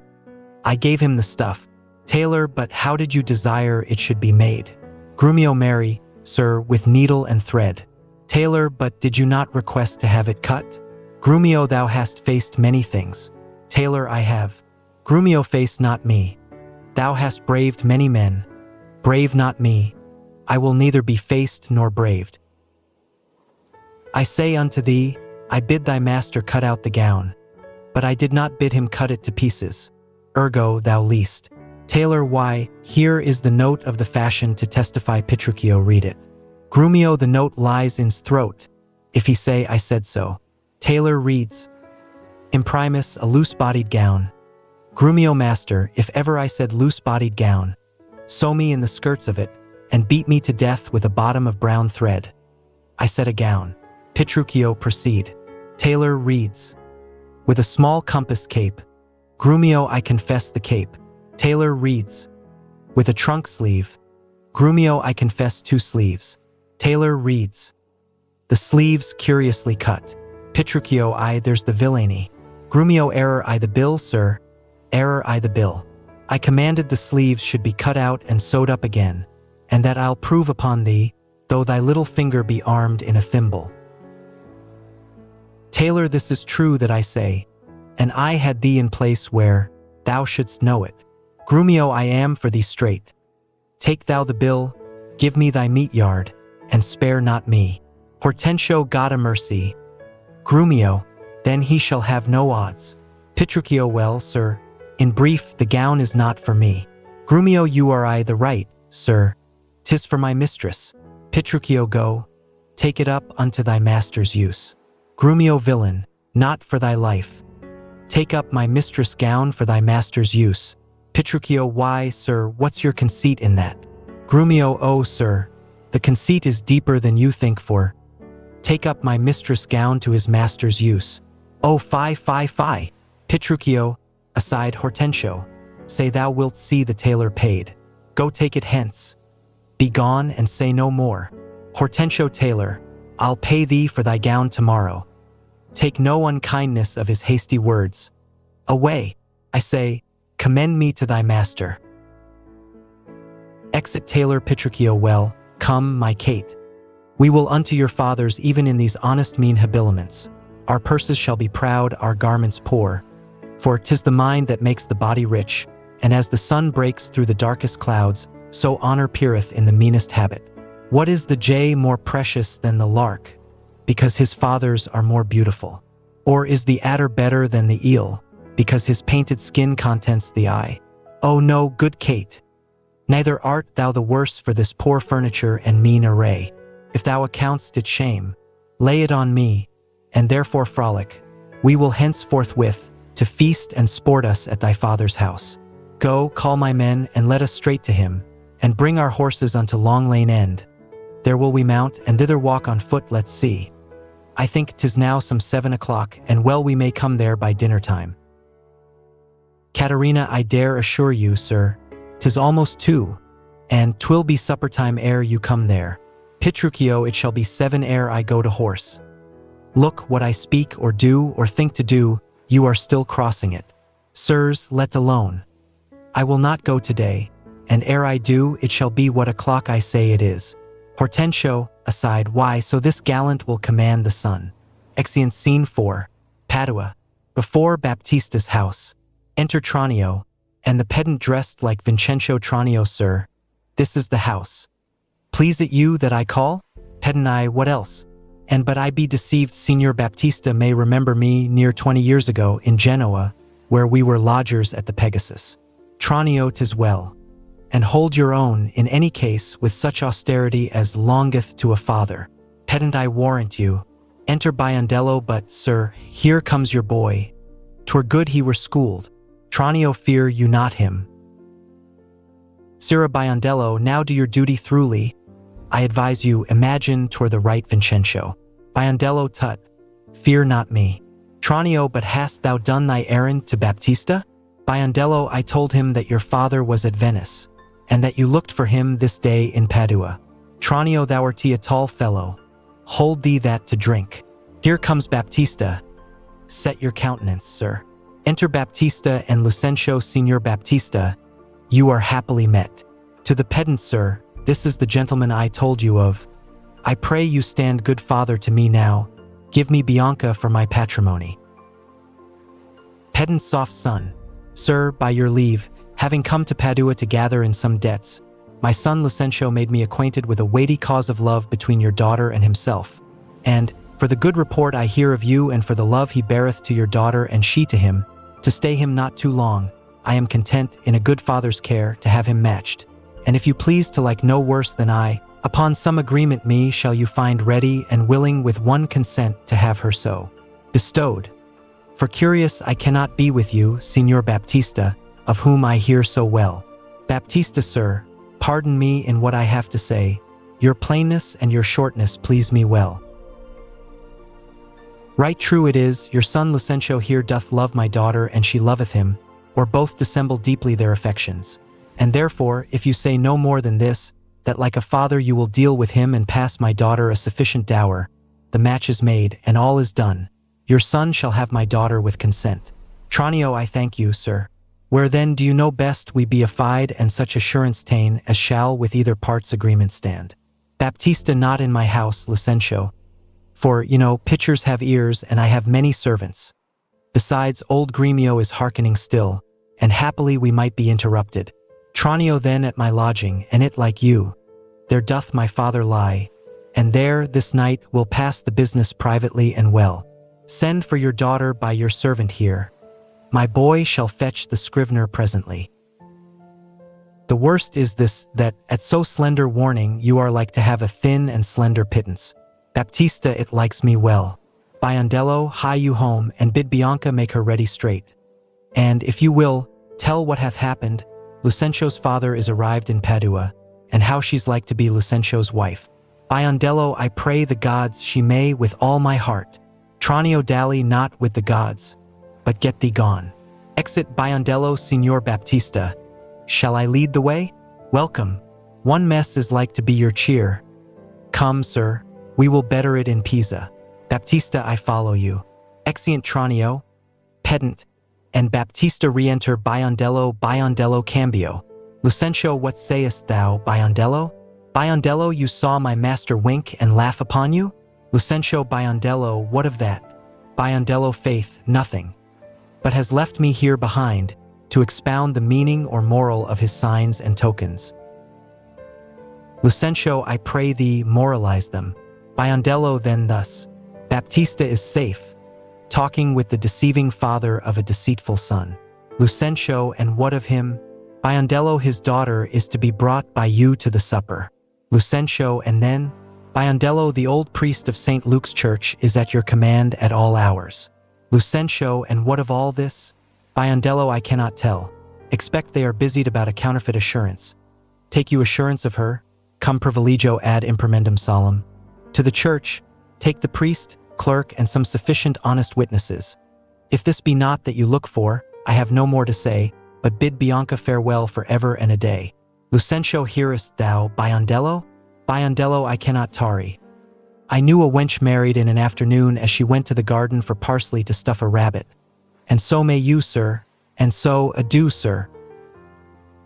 My master hath appointed me to go to St. Luke's, to bid the priest be ready to come against you. Come with your appendix.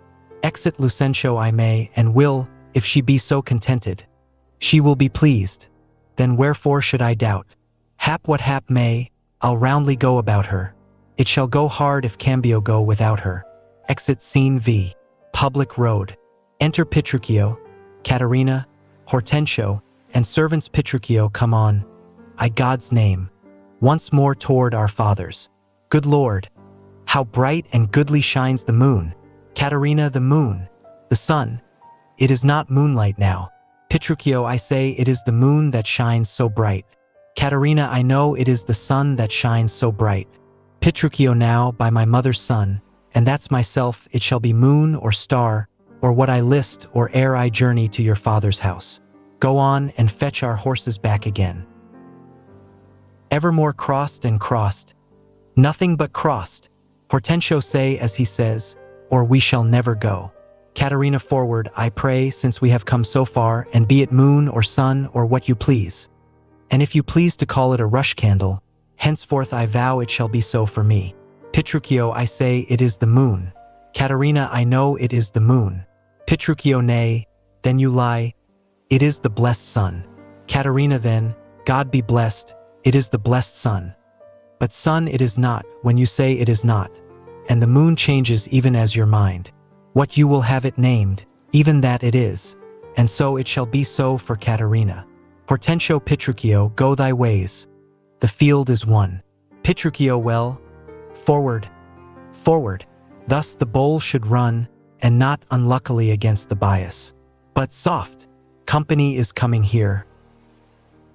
Enter Vincenzo. To Vincenzo, good morrow, gentle mistress. Where away? Tell me, sweet Kate, and tell me truly too, hast thou beheld a fresher gentlewoman? Such war of white and red within her cheeks. What stars do spangle heaven with such beauty, as those two eyes become that heavenly face? Fair lovely maid, once more good day to thee. Sweet Kate, embrace her for her beauty's sake. Hortensio will make the man mad, to make a woman of him. Caterina, young budding virgin, fair and fresh and sweet, whither away, or where's thy abode? Happy the parents of so fair a child. Happier the man, whom favorable stars allot thee for his lovely bedfellow. Petruchio, why, how now, Kate? I hope thou art not mad. This is a man, old, wrinkled, faded, withered, and not a maiden, as thou say'st he is. Caterina, pardon, old father, my mistaking eyes, that have been so bedazzled with the sun that everything I look on seemeth green. Now I perceive thou art a reverend father. Pardon, I pray thee, for my mad mistaking. Petruchio, do, good old grandsire, and withal make known which way thou travellest. If along with us, we shall be joyful of thy company. Vincenzo, fair sir, and you my merry mistress, that with your strange encounter much amazed me, my name is called Vincenzo, my dwelling Pisa, and bound I am to Padua, there to visit a son of mine, which long I have not seen. Petruchio, what is his name? Vincenzo Lucencio, gentle sir. Petruchio, happily we met, the happier for thy son. And now by law, as well as reverend age, I may entitle thee my loving father, the sister to my wife, this gentlewoman, thy son by this hath married. Wonder not, nor be grieved. She is of good esteem, her dowry wealthy, and of worthy birth. Beside, so qualified as may beseem the spouse of any noble gentleman. Let me embrace with old Vincenzo, and wander we to see thy honest son, who will of thy arrival be full joyous. Vincenzo, but is it true? Or else is it your pleasure, like pleasant travelers, to break a jest upon the company you overtake? Hortensio, I do assure thee, father, so it is. Petruchio, come, go along, and see the truth hereof. For our first merriment hath made thee jealous. Exeunt all but Hortensio. Hortensio, well, Petruchio, this has put me in heart, half to my widow, and if she be froward, then hast thou taught Hortensio to be untoward. Exit Act V, Scene I. Padua. Before Lucencio's house. Gremio discovered. Enter behind Biondello, Lucencio, and Bianca. Biondello softly and swiftly. Sir, for the priest is ready. Lucencio, I fly, Biondello, but they may chance to need thee at home. Therefore leave us. Biondello, nay, faith, I'll see the church o' your back, and then come back to my masters as soon as I can. Exeunt Lucencio, Bianca, and Biondello. Gremio, I marvel Cambio comes not all this while. Enter Petruchio, Caterina, Vincenzo, Grumio with attendants. Petruchio, sir, here's the door, this is Lucencio's house. My father's bears more toward the marketplace. Thither must I, and here I leave you, sir. Vincenzo, you shall not choose but drink before you go. I think I shall command your welcome here, and, by all likelihood, some cheer is toward. Knocks. Gremio, they're busy within, you were best knock louder. Pedant looks out of the window. Pedant, what's he that knocks as he would beat down the gate? Vincenzo, is Signor Lucencio within, sir? Pedant, he's within, sir, but not to be spoken withal.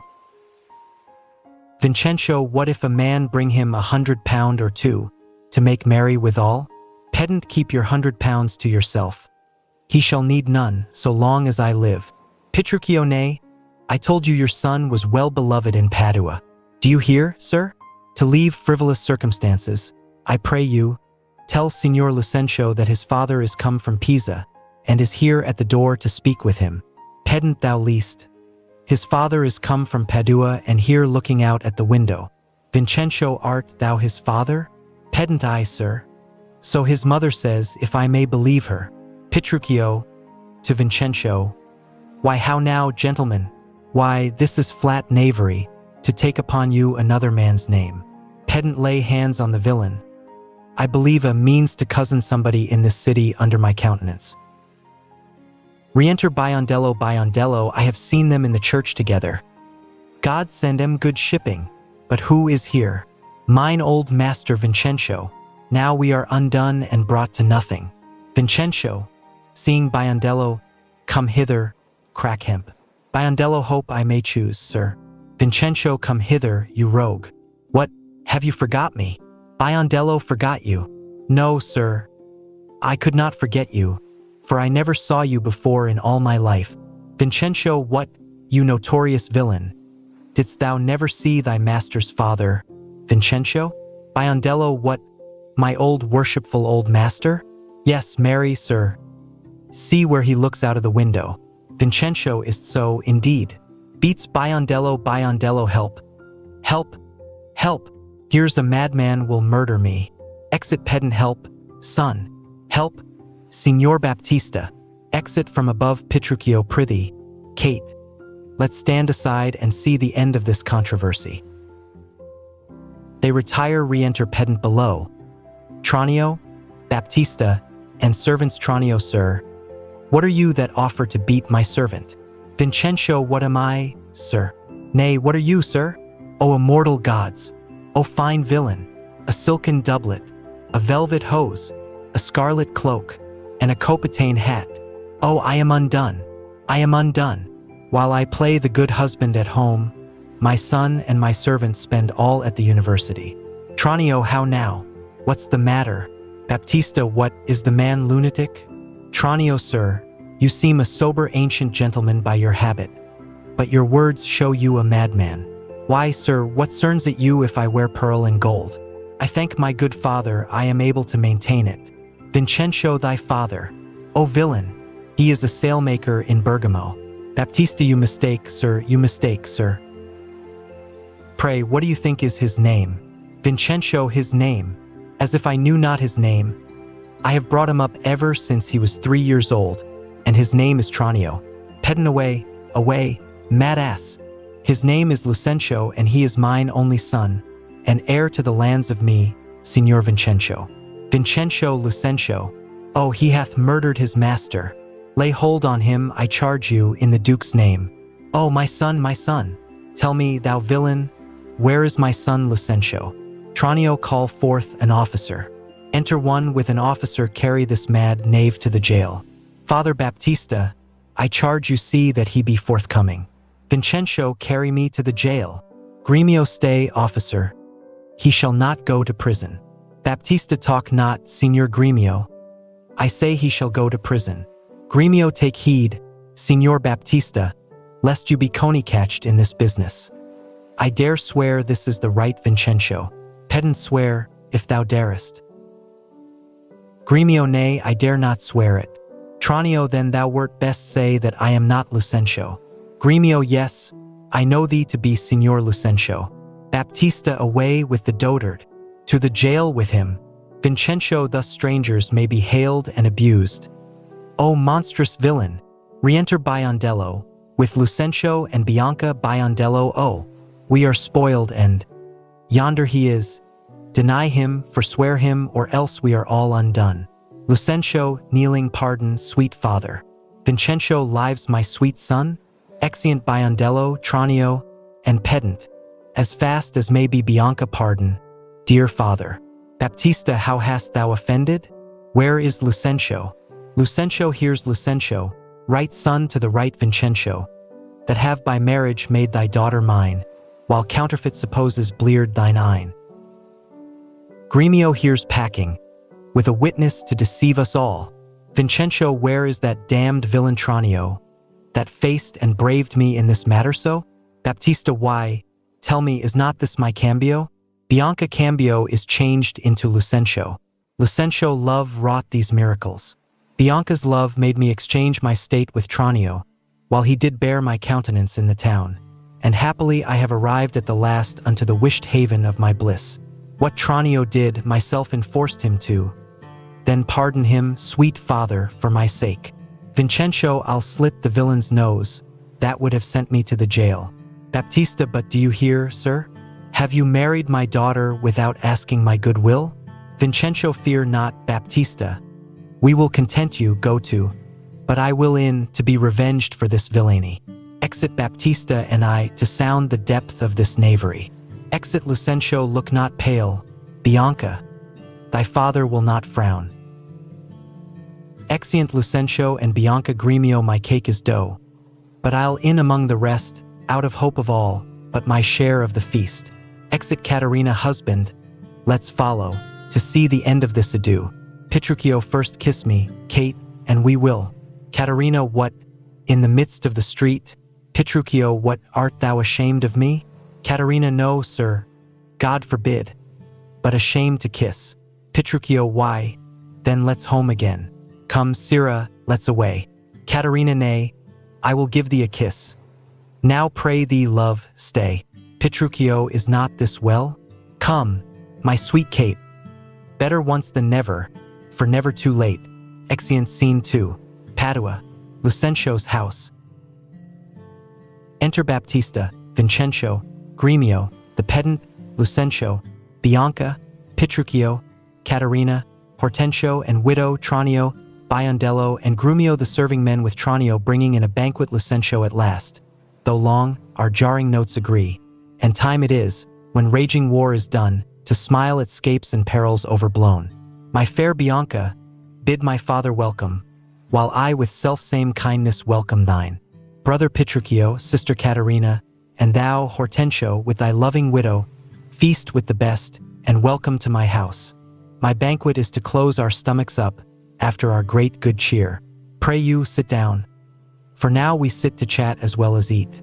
Petruchio, nothing but sit, and eat. Baptista, Padua affords this kindness. Son Petruchio. Petruchio, Padua affords nothing but what is kind. Hortensio, for both our sakes, I would that word were true. Petruchio, now, for my life, Hortensio fears his widow. Widow, then never trust me if I be afeard. Petruchio, you are very sensible, and yet you miss my sense. I mean, Hortensio is afeard of you. Widow, he that is giddy thinks the world turns round.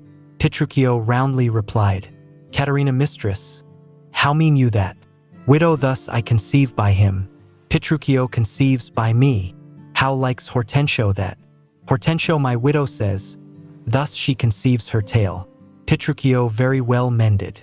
Kiss him for that, good widow. Caterina, he that is giddy thinks the world turns round. I pray you, tell me what you meant by that. Widow, your husband, being troubled with a shrew, measures my husband's sorrow by his woe. And now you know my meaning, Caterina, a very mean meaning. Widow, right, I mean you. Caterina, and I am mean indeed, respecting you. Petruchio to her, Kate. Hortensio to her, widow. Petruchio, 100 marks. My Kate does put her down. Hortensio, that's my office. Petruchio spoke like an officer. Ha to thee, lad. Drinks to Hortensio. Baptista, how likes Gremio these quick-witted folks? Gremio, believe me, sir, they but together well. Bianca, head and butt, and hasty-witted body would say your head and butt were head and horn. Vincenzo, I, mistress bride, hath that awakened you? Bianca, I, but not fright me, therefore I'll sleep again. Petruchio, nay, that you shall not. Since you have begun, have it you for a bitter jest or two. Bianca, am I your bird? I mean to shift my bush, and then pursue me as you draw your bow. You are welcome all. Exeunt Bianca, Caterina, and widow Petruchio, she hath prevented me. Here, Signor Tranio, this bird you aimed at, though you hit her not. Therefore a health to all that shot and missed. Tranio, oh sir, Lucentio slipped me like his greyhound, which runs himself and catches for his master. Petruchio, a good swift simile, but something currish. Tranio, 'tis well, sir, that you hunted for yourself. 'Tis thought your deer does hold you at a bay. Baptista, oh ho, Petruchio. Tranio hits you now. Lucentio, I thank thee for that gird. Good Tranio. Hortensio, confess. Confess. Hath he not hit you here? Petruchio, has a little galled me, I confess. And, as the jest did glance away from me, 'tis 10 to 1 it maimed you too outright. Baptista, now, in good sadness, son Petruchio, I think thou hast the veriest shrew of all. Petruchio, well, I say no. And therefore for assurance let's each one send unto his wife. And he whose wife is most obedient to come at first when he doth send for her, shall win the wager which we will propose. Hortensio content. What is the wager? Lucentio 20 crowns.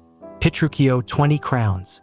I'll venture so much of my hawk or hound, but 20 times so much upon my wife. Lucentio 100 then. Hortensio content. Petruchio a match. 'Tis done. Hortensio who shall begin? Lucentio that will I. Go, Biondello, bid your mistress come to me. Biondello I go. Exit Baptista son. I'll be your half. Bianca comes. Lucentio I'll have no halves. I'll bear it all myself. Re-enter Biondello. How now? What news? Biondello sir. My mistress sends you word that she is busy and she cannot come. Petruchio how? She is busy and she cannot come. Is that an answer? Gremio I, and a kind one too. Pray God, sir, your wife send you not a worse. Petruchio I hope better. Hortensio sira Biondello, go and entreat my wife to come to me forthwith. Exit Biondello. Petruchio oh, ho! Entreat her. Nay, then she must needs come. Hortensio I am afraid, sir. Do what you can, yours will not be entreated. Re-enter Biondello now. Where's my wife? Biondello she says you have some goodly jest in hand. She will not come. She bids you come to her. Petruchio worse and worse. She will not come. O vile, intolerable, not to be endured. Sira Grumio, go to your mistress. Say, I command her to come to me. Exit Grumio. Hortensio I know her answer. Petruchio what? Hortensio she will not. Petruchio the fouler fortune mine, and there an end. Baptista now, by my holidame, here comes Caterina. Re-enter Caterina. Caterina, what is your will? Sir, that you send for me? Petruchio, where is your sister? And Hortensio's wife? Caterina, they sit conferring by the parlor fire. Petruchio, go fetch them hither. If they deny to come, swinge me them soundly forth unto their husbands. Away, I say, and bring them hither straight. Exit Caterina. Lucentio here is a wonder, if you talk of a wonder. Hortensio, and so it is. I wonder what it bodes. Petruchio Mary, peace it bodes, and love and quiet life, and awful rule and right supremacy. And, to be short, what not that's sweet and happy? Baptista now, fair befall thee, good Petruchio. The wager thou hast won, and I will add unto their losses 20,000 crowns. Another dowry to another daughter, for she is changed as she had never been. Petruchio nay, I will win my wager better yet and show more sign of her obedience, her new-built virtue and obedience.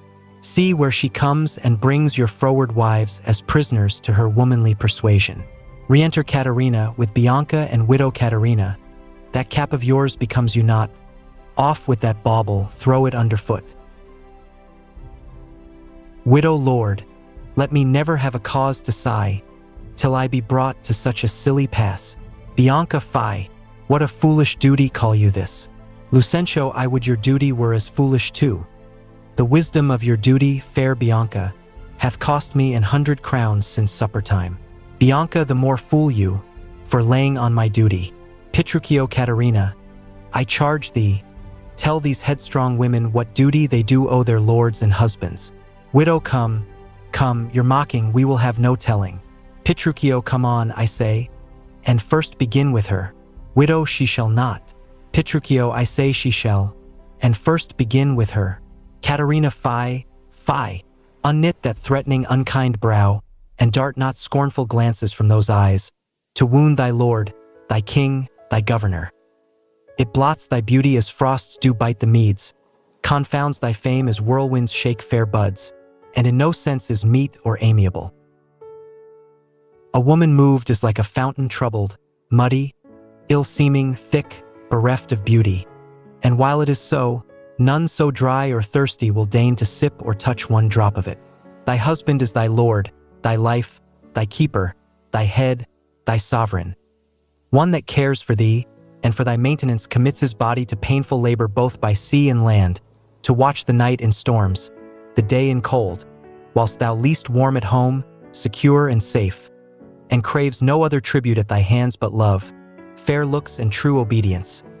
Too little payment for so great a debt. Such duty as the subject owes the prince, even such a woman oweth to her husband. And when she is froward, peevish, sullen, sour, and not obedient to his honest will, what is she but a foul, contending rebel and graceless traitor to her loving lord? I am ashamed that women are so simple to offer war where they should kneel for peace, or seek for rule, supremacy, and sway, when they are bound to serve, love, and obey. Why are our bodies soft and weak and smooth, unapt to toil and trouble in the world, but that our soft conditions and our hearts should well agree with our external parts? Come, come, you froward and unable worms! My mind hath been as big as one of yours, my heart as great, my reason haply more, to bandy word for word and frown for frown. But now I see our lances are but straws, our strength is weak, our weakness past compare, that seeming to be most which we indeed least are. Then veil your stomachs, for it is no boot, and place your hands below your husband's foot. In token of which duty, if he please, my hand is ready. May it do him ease. Petruchio, why, there's a wench, come on, and kiss me, Kate. Lucentio, well, go thy ways, old lad, for thou shalt hot. Vincentio, 'tis a good hearing when children are toward. Lucentio, but a harsh hearing when women are froward. Petruchio, come, Kate, will to bed. We three are married, but you two are sped. To Lucentio, 'twas I won the wager, though you hit the white, and, being a winner, God give you good night. Exeunt Petruchio and Caterina. Hortensio, now, go thy ways. Thou hast tamed a cursed shrew. Lucentio, 'tis a wonder, by your leave, she will be tamed so. Exeunt.